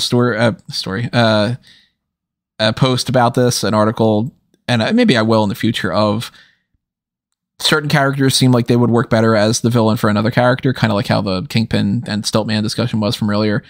Chameleon, to me, if you swap him to Batman and you take Clayface and put him in Spider-Man, I think that they both work much better. Because Chameleon's just a guy. Again, one punch, you should knock him out with your Spider-Man. But if you're Batman, he could be a skilled fighter and he could put up a fight against Batman. And then you've got the Clayface turning into different characters. Then, gotcha, it's actually Clayface. That could be Chameleon. Whereas Clayface, what's Peter going to do? He can't punch the clay. He's got to figure out another thing. That kind of gets into the range of Sandman, though. Sandman, I was going to say, yeah. So the thing with Sandman, what's weird is sometimes he's a hero, funny enough. And they've made him like, practically a part of the Fantastic Four and all. He's been a part of the Thunderbolts, I'm pretty sure. And the Dark Avengers, I think he might have been in that too. Sandman is a fun supporting character that never should have had the third movie revolve around him. That's just... Sam Raimi likes the Spider-Man villains from the classic era, and he wanted to do Sandman, so he shoehorned that character in there. Never should have revolved a movie around Sandman. But I like Sandman as that kind of character, so to me, he is in that B tier, C tier type range. I think he's way better than Jackal, for instance. But I do kind of put him a little bit with the Shocker side, because I like Shocker better than Jackal. Sandman's B tier at the highest for me. He's higher than Shocker. He's low B. There's part of me that wants to put him in A, and that's I'd be alright with that. And I'm one of those people that is a Spider-Man 3 apologist. I think that movie gets way too much shit that it doesn't deserve, just because of that scene. or those that sequence of scenes with him as Dark Peter. And so I think that the best part of the movie. What are you talking about? But I love the interpretation they have of the character. Yeah, they shouldn't shoehorn him in as the guy that kills Uncle Ben. That's way too just stupid. But I like the fact that, again, I'm not so much of a reluctant villain, but he's a guy who steals because he's trying to support his daughter, and he ends up in a really bad situation, and again feels almost cursed and conflicted by this ability that he's been given. I would say that, yeah, he probably doesn't go any higher than B, because in most iterations he's just, a sand guy. Just a guy that's made out of sand. I don't really explore it too much further, but I would give special appreciation to the way that his character was put together in the third movie. If you're going to talk about Sandman, you got to talk about Hydro Man. To me, not as big as Spider-Man. Yeah. To me, Hydro Man is like a major part of that animated series because they couldn't use Sandman. Yeah. I don't like Hydro Man. No, I do. There's something.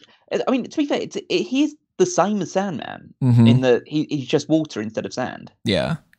But again, they haven't done anything to explore his character or build on that beyond, he's just made of water. Can I just say that animated series is one of my favorite shows. The first 2 seasons are amazing, and then you start to get into this shit, and it just nosedives so hard. Hydro Man sucks. The idea of Hydro Man sucks. Put him in F. See, I wouldn't go F just because we're talking Big Wheel and all.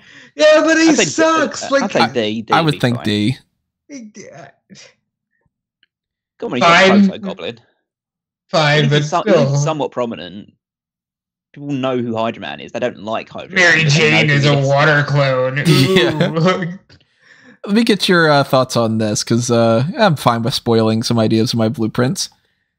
This is something I had toyed around with. Again, I'm redoing the Spider-Man blueprint a little bit from what my original outline was. My original outline was a 7-story arc, and then I'm expanding it more. I always thought it'd be interesting to have Molten Man, Sandman, Hydro Man, and Electro all be a part of the same story, that they're doing something based off of the elements, and that you basically have Peter, because Peter shouldn't kill, that he kind of almost leads them into their own destructions, in the sense of Hydro Man takes out Molten Man because it's like water over the fire, and then you get Hydro Man with Electro and the water conducting electricity, and then the electricity with Sandman turning into glass and everything. I kind of do that kind of range, but Electro to me is the only one out of those that really matters in the grand scheme of things. And Electro is a fun villain that sometimes can be really written well, and sometimes is just sort of an electric guy that's kind of one of the mercenary types. And I think I'd put him in that A tier range, B at the very least, but definitely not S. I like him. What are you gonna say, Alan? I was gonna say, I think Electro, when he's done correctly, can be like a really top tier villain because of the fact that he is essentially unlimited energy, and it's someone who would pose a real serious threat to Spider-Man. So I think at his best he's an A range villain, but he can be done very, very badly. So out of these, let's get into some nitty gritty things here, because we don't need to rank Beetle. Beetle definitely should popping up in the MCU. Armor Wars. I'm telling you, he needs to be in there. Let's talk about the burglar. This is the guy that kills Uncle Ben. Yeah. So very meaningful character. Dennis Carradine is one of the versions of the character's name. Sometimes he's just burglar, So this is... I'm trying to remember the is it Joe Chill? Joe Chill, yeah, I was gonna say Joe Chill. Yeah, so this is Spider-Man's Joe Chill. Where did we rank Joe Chill when we did that? Do you remember off the top of your head? I mean, he's in your Batman Mount Rushmore. All right, then I think that makes a strong case for what we have to do here. I go S tier. Yeah. I mean, that he's the origin story guy, and every single Spider-Man, well, pretty much they now seem to have moved away from it, which I think is a good thing. But there was a time where every single Spider-Man movie or TV show or story always had to have that origin story in there at some point. And yeah, there's something that just turns. To that he isn't what turns Spider-Man into Spider-Man, which is different to Batman. Spider-Man is already Spider-Man. He's already got his powers at that point. Yeah, but it's what makes Spider-Man a hero. Develop a sense of responsibility. Yeah, like otherwise he's just a selfish prick, really. I mean, he's way more of a Peter Parker villain than a Spider-Man villain. Mm. But it is just one of those lines that, yeah, it's the groundwork for one of the lines which is, I think, underrated in like just greatest cinema lines of all time, where great power comes great responsibility. Mm-hmm. That's just that. I mean, that's the arc that Spider-Man basically lives by now. Everyone knows that that's the phrase that's associated with Spider-Man. So, but yeah, that guy is a big part of it. But realistically, it's almost like, again, we wouldn't add this because we've already got bad luck in there, and that's far-fetched enough as it is. But there is an argument to say that Peter Parker is one of his worst enemies. Oh, there definitely is. So, he is. Go ahead. This is something that this is something I was kind of thinking about getting into. The Mount Rushmore of meta, where we end up having bad luck, the burglar, relationship issues, and himself, my own worst demon, where it's like the clone saga and using his genetics to lead into other things and all. Like that's Peter Parker's meta Mount Rushmore. Yeah. Continuing on what you were saying though, what are you going? Well, it's mainly just due to the first movie, the idea that he just lets the burglar go, and that's what, in a way, leads to Ben dying. And I think that's the best way to tell it. Yeah, that's my favorite version of it too, because then he gets that deep lesson of responsibility, and that changes him pretty much from that moment on. Is always, I'm not going to let that happen to anybody else anymore, in a different way than Batman has going on. Yeah, but he is also far more mopey than a lot of the other heroes. Like he's always like, I don't want to be Spider-Man anymore. I hate this. I hate my life for that. And then he's like, oh, this is great. I can date someone again. And then by the end of, whatever story you want to tell, he's back in the costume. But I think it's an S tier villain just because without this, there is no... He's still Spider-Man. Like, he's still Spider-Man even if Uncle Ben's alive. But everything goes back to, and then my Uncle Ben died. And now I'm a hero. Yeah, because, when he loses his parents, he's young enough that just sucks. It doesn't really change him all that much. Burglar definitely serves a purpose there. Yeah. In the same kind of way, I think an S-tier villain is J. Jonah Jameson. Well, that's what I was going to move into. Absolutely. Like, yeah, well, I was going to move into the burglar helps us lead into some of the I guess the two people on this list that aren't superpowered. Yeah, him and Flash. Yeah. Because Flash is definitely a villain, even though he becomes a hero. Like, Flash, if you're going to write the Flash character, he is the bully that's picking on Peter, that potentially, if you have enough stories to tell, can become Agent Venom, or he can become, just a good friend of Peter. Just like how J. Jonah Jameson, if you're going to write that character, you're writing him as the guy that calls Spider-Man a menace and potentially even leads to some creations of supervillains and all. And then sometimes you can write the character well enough where he stands up for Peter, or he comes around to the idea of Spider-Man and all. But those two are antagonists. There's no getting around it. I think Flash is A, Jonah's F.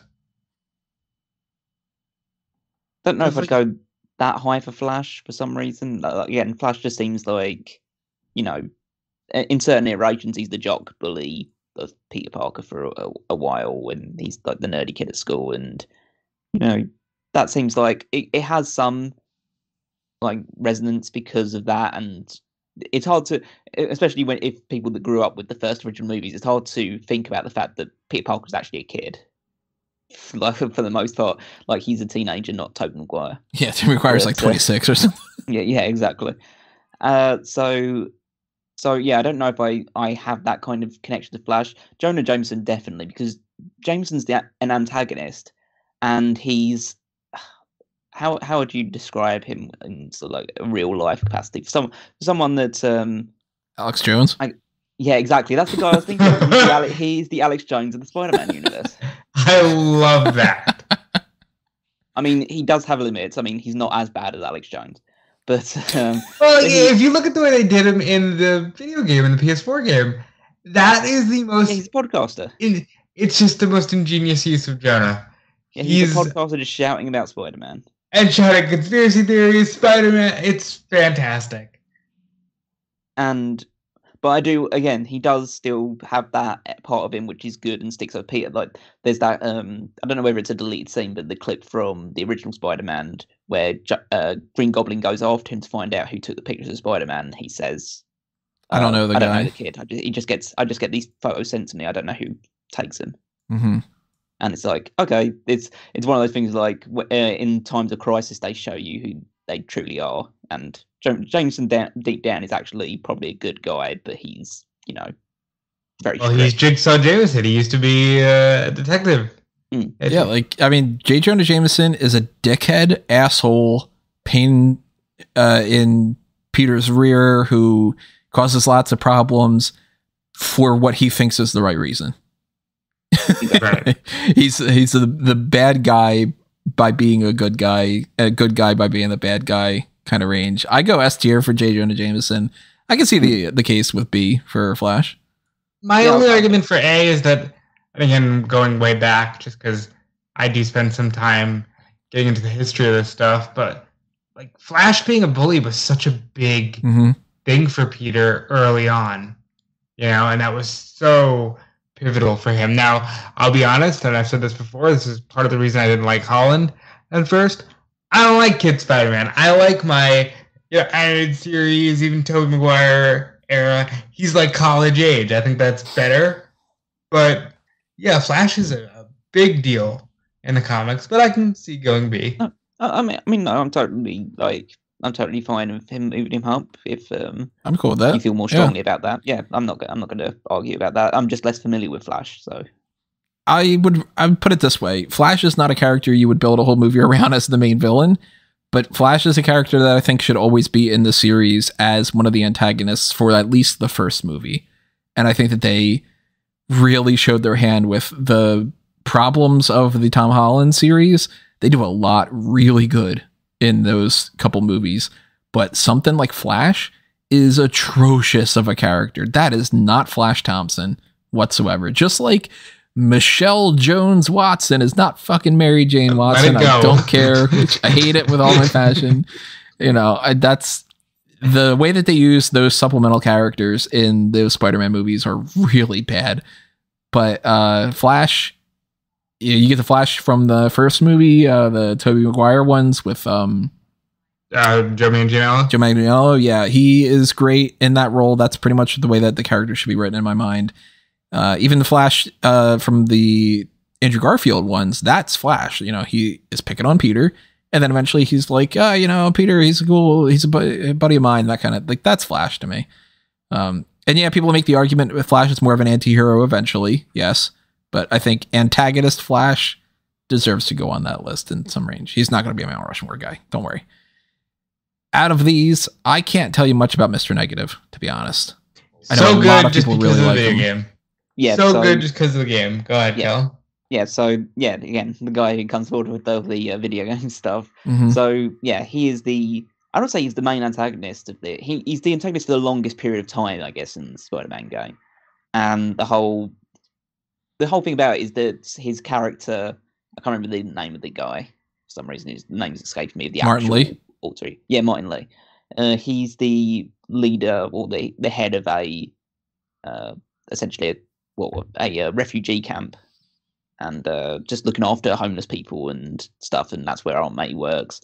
But he has this alter ego character built around his hatred of Norman Osborn for an experiment that was performed on him as a child that ended up turning him into Mr. Negative, which is a guy who just exudes a lot of negative energy and that is like obviously as a character that I had absolutely no real appreciation for. I had no knowledge of. I'd never seen him in any other iteration of Spider-Man prior to that game.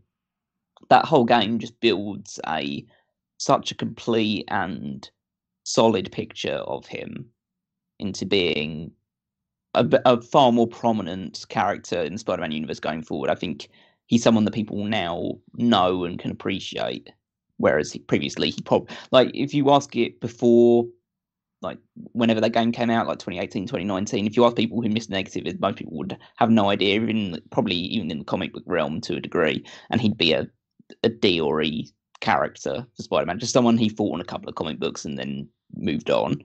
The game has definitely launched him back up. I would say he's definitely no higher than an A. I'd probably lean more towards a B, just because the fact that his real claim to fame just all stems from that one video game.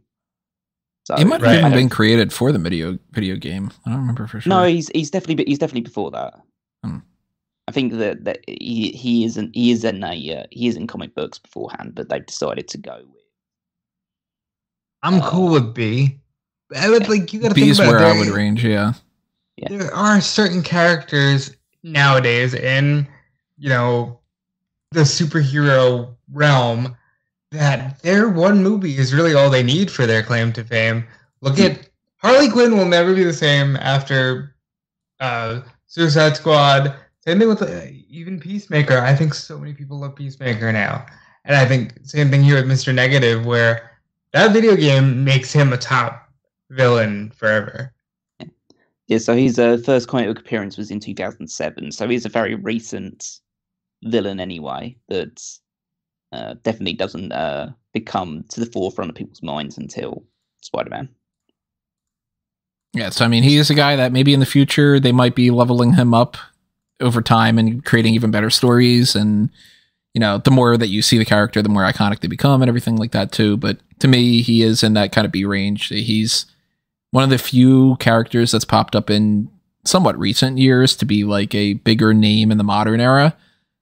But I can't rank him, of course, on like Green Goblin tier, nor can I put him anywhere close to, for instance, these two are S tiers. Yeah, but like let's break them down a little bit. Venom and Carnage. Venom to me is the number one Spider-Man villain.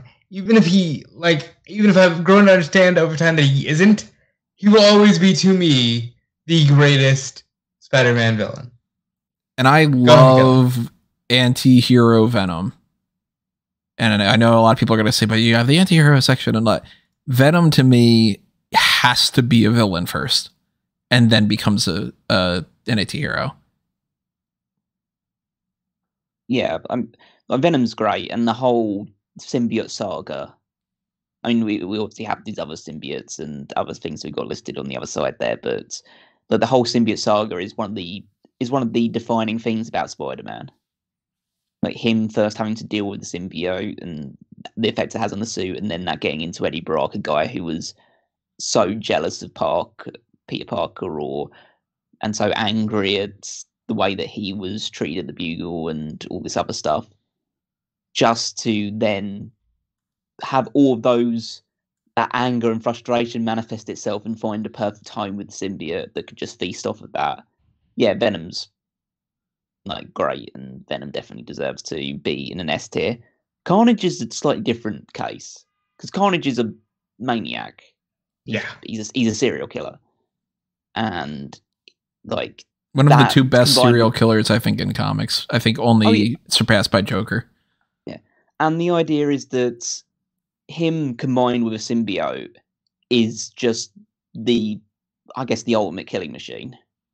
It's just someone who is unrestrained power combined with an unrestrained willingness to kill and maim people. But there is something about Carnage being a knockoff Venom that kind of tarnishes my opinion of him to make me feel like he's more of an A guy, because he's not Venom. If you go by the movie, for instance, Carnage is shit. Because they really fucked him over with that movie. Maybe, again, it's due to my exposure to it, because Carnage, to me, in the original PS1 Spider-Man game is essentially Doc Ock's pet, is his pet symbiote.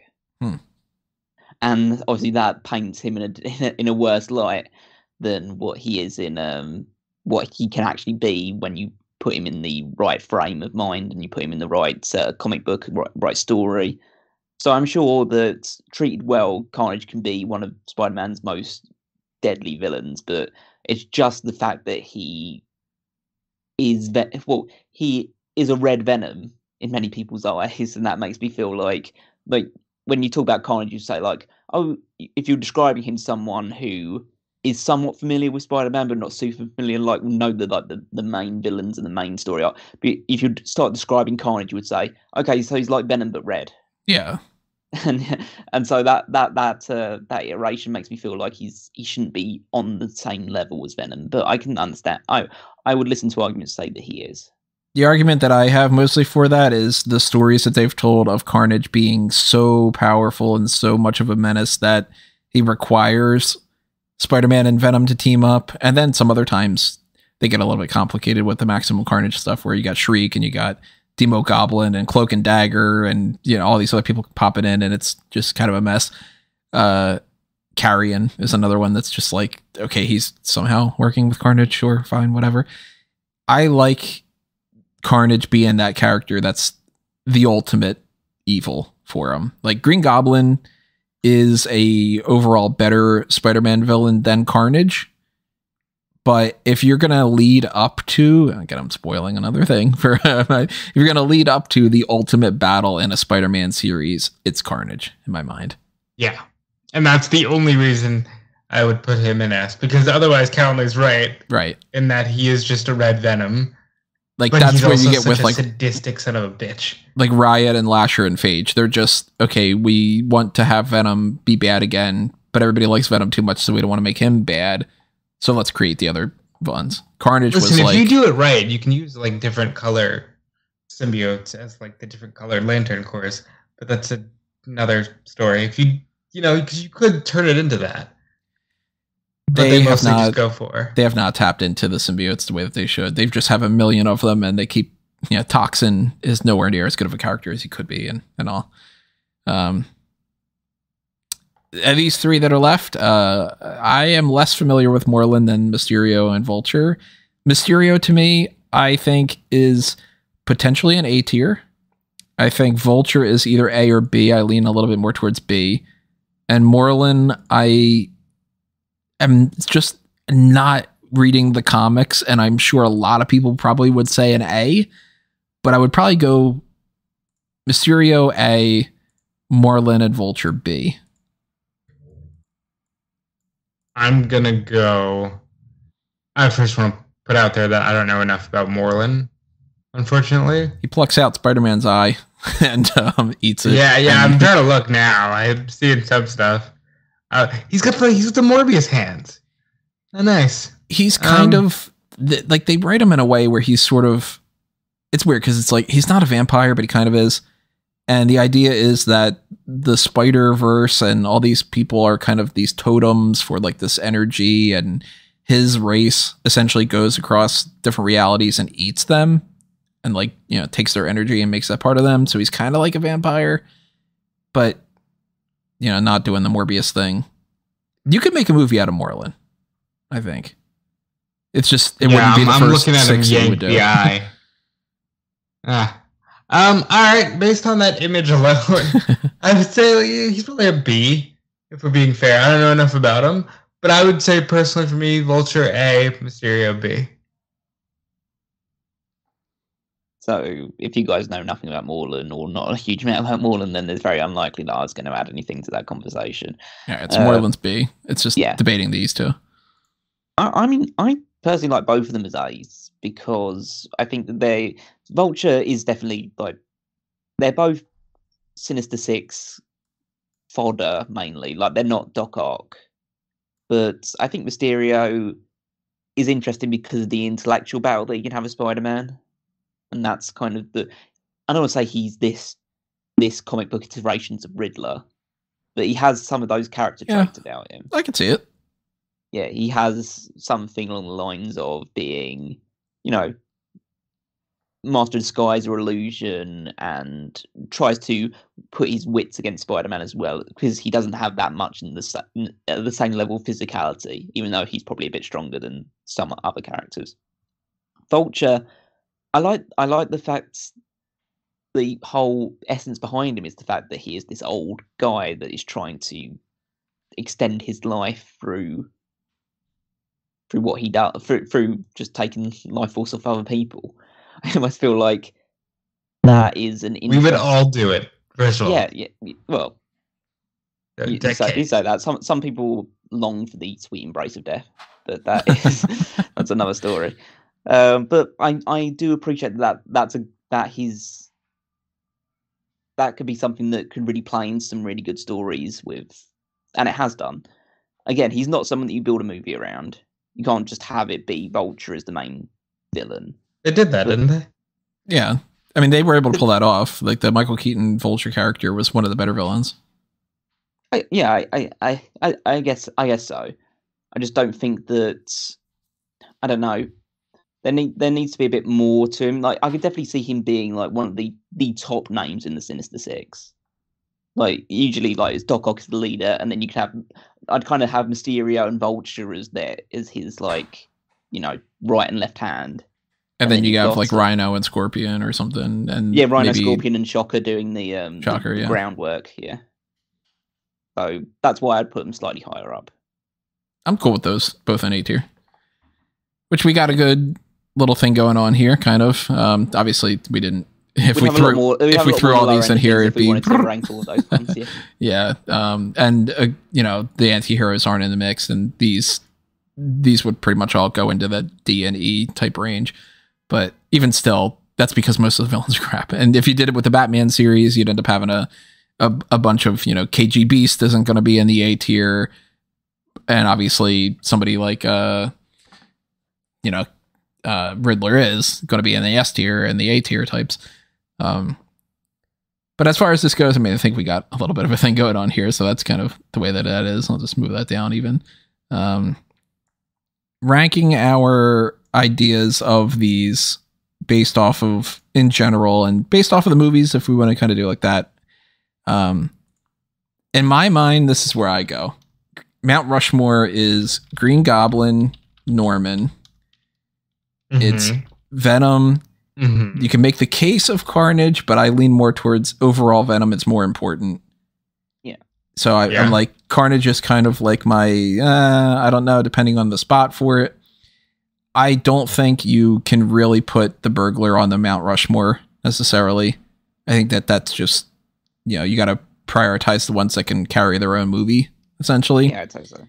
So yeah. So what are you saying? You're saying we can't get the Uncle Ben movie? You've heard all about my death. Now hear about my life.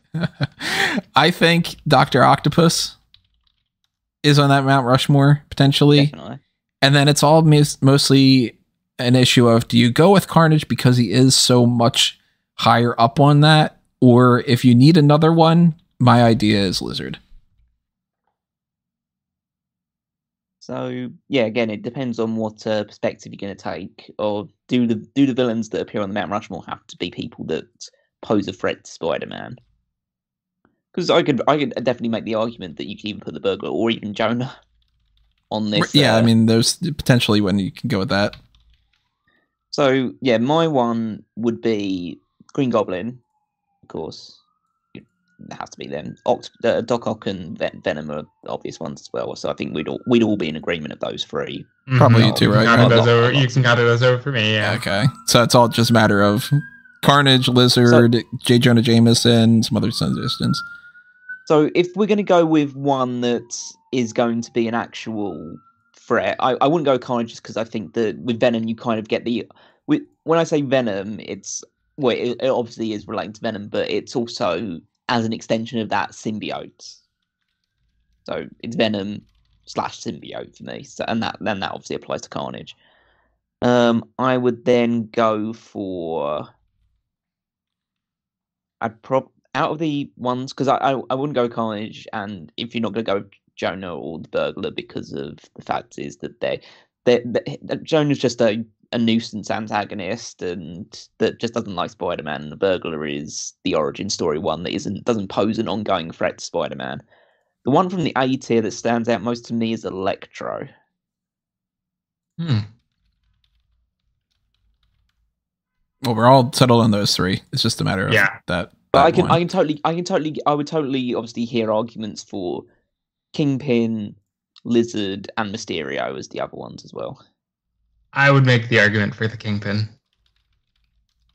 Because that would be mine. If we're not going to go with like Jonah or the burglar, I think you have to go Kingpin because he's got his hands in everything.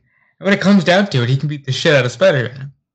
He's just mass and muscle and really disturbing as a villain how powerful he is. I think the Kingpin, like I said, I think he's one of the best villains of all time. I can see a case for it, which makes me go, okay, we got to do our mathematical thing. I think I would go Kingpin, Lizard, Carnage, maybe even Electro, J. Jonah over Mysterio. That's fine. Yeah, I think I'd mathematically probably rule out Mysterio in that way. I definitely could see an argument for Kingpin. Callum and I could both see an argument for Lizard. I can see an argument for Lizard. Lizard would be my number 2 behind Kingpin. So we got those two are probably the ones that we're leaning a little bit more towards. Carnage is kind of. I'd be willing to kind of fudge the numbers a little bit. Say symbiote, basically. Yeah, kind of like we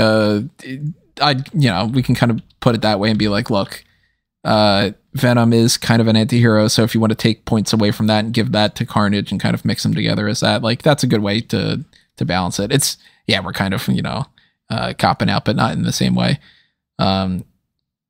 So these two are really worth a discussion. I do think that there is a chance to put J. Jonah there as being the representative on the Mount Rushmore of menace, just a fucking the bad luck type stuff, and go, okay, well, this is like my own worst demon type side. This is I think it's more a relationship issue.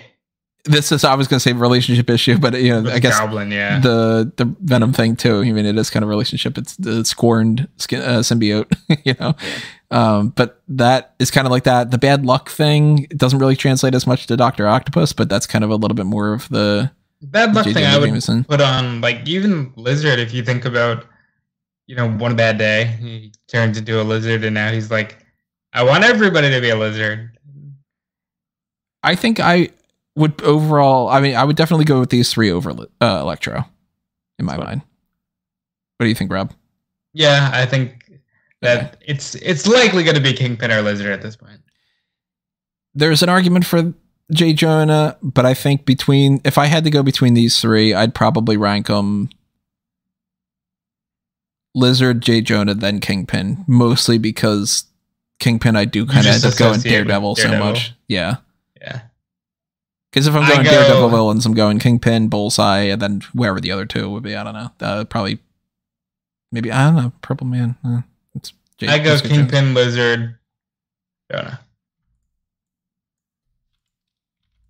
So my ranking would be this. And then what's your ranking, Kel? It'd probably be the same as yours, I think. Lizard, J. Jonah, Kingpin? Yeah.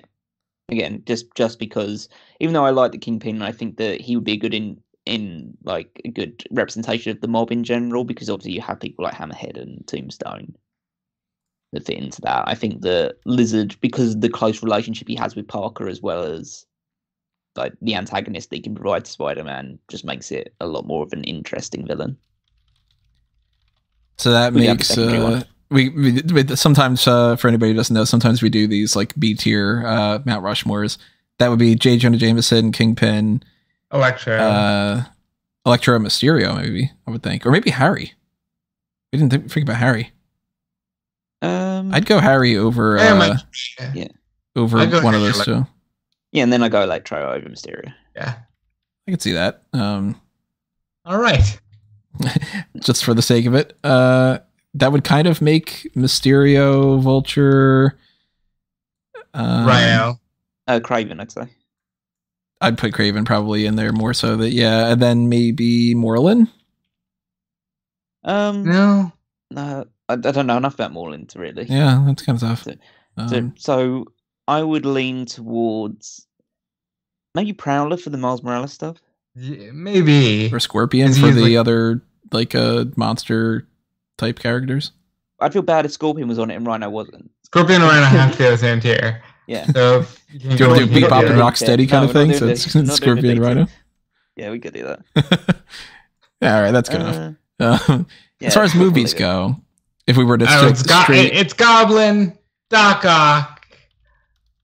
We can't just go based on the Tobey Maguire one, though. Well, no, but it has to be those two. I see. I wouldn't think that we're not going to say Venom. Tobey Maguire one would be in there. I think that Lizard is not worthy of that. I think that Electro is certainly not worthy in my mind. I did not like that version of the character.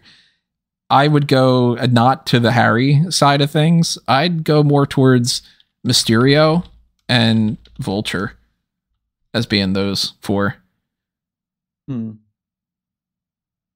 I am trying to think if I can think of another villain over Mysterio, but it's probably the way it's gonna. Yeah, I could buy into these four being the ones they've done the best for the movie. And also, I mean, if we're just talking movies, look, No Way Home, Willem Dafoe kicked ass. He's so good. He was so good. Yeah, so I think we got a good list going. And there you have it. Our meta list. We got our 4 for the Mount Rushmore of the movie so far. Who knows what they end up doing with Spider-Man 4? And obviously, Thanos is, but that's not it. It's just an Avengers villain. And we got our A tier, our B tier, and our C tier. C tier being Scorpion / Rhino, Kraven, Vulture, Mysterio. Our B tier being J. Jonah Jameson, Kingpin, Harry Osborn, and Electro. And our A tier, Mount Rushmore of the S tier types with an A tier thrown in there. So that's interesting how that works. Lizard, Dr. Octopus, Venom / Carnage, and the Symbiote Idea, and Norman Osborn. Yeah. I think we basically determined Norman Osborn is probably the number one Spider-Man villain. That's my mind. Yeah. Yeah. I mean, I'll always have a special place in my heart for Doc Ock, but yeah, Green Goblin's probably the one that has the close connection, the physical presence, and the craziness. And a cool concept. Yeah. It's cool to see Green Goblin running around on that glider throwing pumpkin bombs. It's pretty sweet. Fuck you, Jack-o'-lantern. Yeah, if you have any ideas of where, if you want to make a case and say, you guys are sleeping on Hippo or something, I'd love to hear that in the comments. So keep that in mind. And if you want to see more of these things, we did do the Mount Rushmore of the Batman Rogues Gallery, but who's to say we don't want to do a tier list thing of that in the future? Or, I probably would be the only one that would really be talking too much about Superman villains, but I could go on about the differences between the Mount Rushmore of that one and how you've got your main 3, but the 4th one is really worth a lot of discussion, and so on and so forth. Are you going to make the argument for Bizarro? Are you going to make the argument for Metallo? Are you going to make the argument for Parasite? Blah, blah, blah. You can do this for a lot of different things. Hell, we could do the Mount Rushmore of Sonic the Hedgehog characters for all. That's what's coming next. So, there are lots of variations that we could do for so many different things on Fanboys Anonymous that the possibilities are endless. As you said that jokingly, I just thought, WrestleMania, I think it might be Mania Week, but either way, the Mario movie comes out in April, and I think that's a good excuse for a tier list of Mario games or characters, or that's something I want to do. Totally down for doing that. Saying it on the air. Totally down for that. Whether it's you ranking the characters themselves, or if it's talking about we don't have to do a ranking type thing. We could do just a general discussion about different things, do a round table group meeting essentially. We could do fan track stuff. I still want to watch that Super Mario director's cut. We should just do that. Yeah, we set aside some time today to do this one, and we hope that you enjoyed it. And if you want more, again, sponsor it directly through the Patreon or the YouTube channel membership, or toss a little spare change our way in some fashion through the little donation modules and everything like that. Or just even leave a comment too, because that's another thing. If we get a lot of people that are like, yes, we want this, then even if we don't necessarily have the time, sometimes we'll figure it out and everything. So you can't, you're not going to be hard pressed to get me to talk about movies that I like. That's the main form of entertainment for me, are comic book type movies. And, you know, I can wax poetic about the difference between certain Batman villains for hours and hours and hours. Just, you know, that meme that goes around, or that TikTok thing or whatever, where it's like, what can you do a presentation on with zero prep? Like, yeah, I can walk up in front of a podium and be like, all right, let me talk to you about these different characters. Let me go on and on about the difference of a dichotomy between Joker and Batman for 4 straight hours and not stop talking. But Spider-Man is my number 2 favorite hero of all time. And we have barely tapped into any of these discussion points of Spider-Man in my mind. Plenty of episodes of the animated series we could watch. We could do, I mean, it's so much. So yes, if you want more, let us know. And if you want to follow us all over the place, you can go to all the different Fanboys Anonymous stuff over on fanboysanonymous.com. You can see other links like the social media accounts and things for Smart Out Moment and everything, and all that stuff over on amangotree.com, because that's my link tree with pretty much everything listed down there that you would be interested in. And you follow me at Tony Mango and stuff, and you just want to tweet random stuff to me and go, let me talk to you about the Gaines twins from the MTV thing. I'll be like, all right, I'll have a discussion on that on Twitter. Why not? I put up a tweet earlier today asking if people would actually be interested in going to see those Marvel Cinematic Universe special presentations if they were in movies and at a cheaper cost. Vote on that poll. You know, I want to talk more on Twitter, at least until everything comes crashing down. But follow these guys as well. Rob? Yeah, I also want to talk more on Twitter. So follow me on Twitter at DudeFelice. Follow me everywhere on every social media at DudeFelice.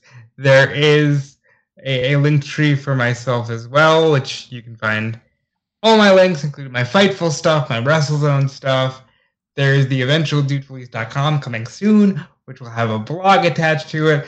I'm getting a YouTube prepped. 2023 is going to be a big year, make or break for me. And I'm just putting that out there right now. But for now, I am having fun doing all that stuff. And you should check out the fun stuff that Callum's doing, because he's always doing fun stuff. I wouldn't go that far. But you can definitely find me on Twitter at Wigmeister14. You can check out, mainly if you want to see things that I write down, that will be over on smartcatmoment.com, the sister site, the wrestling portion of this, where I do the power rankings, which is ranking WWE wrestlers from 1 to 10 on a week-to-week basis. And I'm also in charge of the fantasy league that us 3 are participating in as well, where wrestlers are picking up points, again, on a week-to-week basis. So if you want to follow that stuff, head on over to smartcatmoment.com and you'll get all the wrestling content you could hope for. Alrighty, everybody. That is it for this Mount Rushmore. And I don't know what we're going to see you next, whether it's like a review point thing or a fan tracks or something, but I want more to come your way.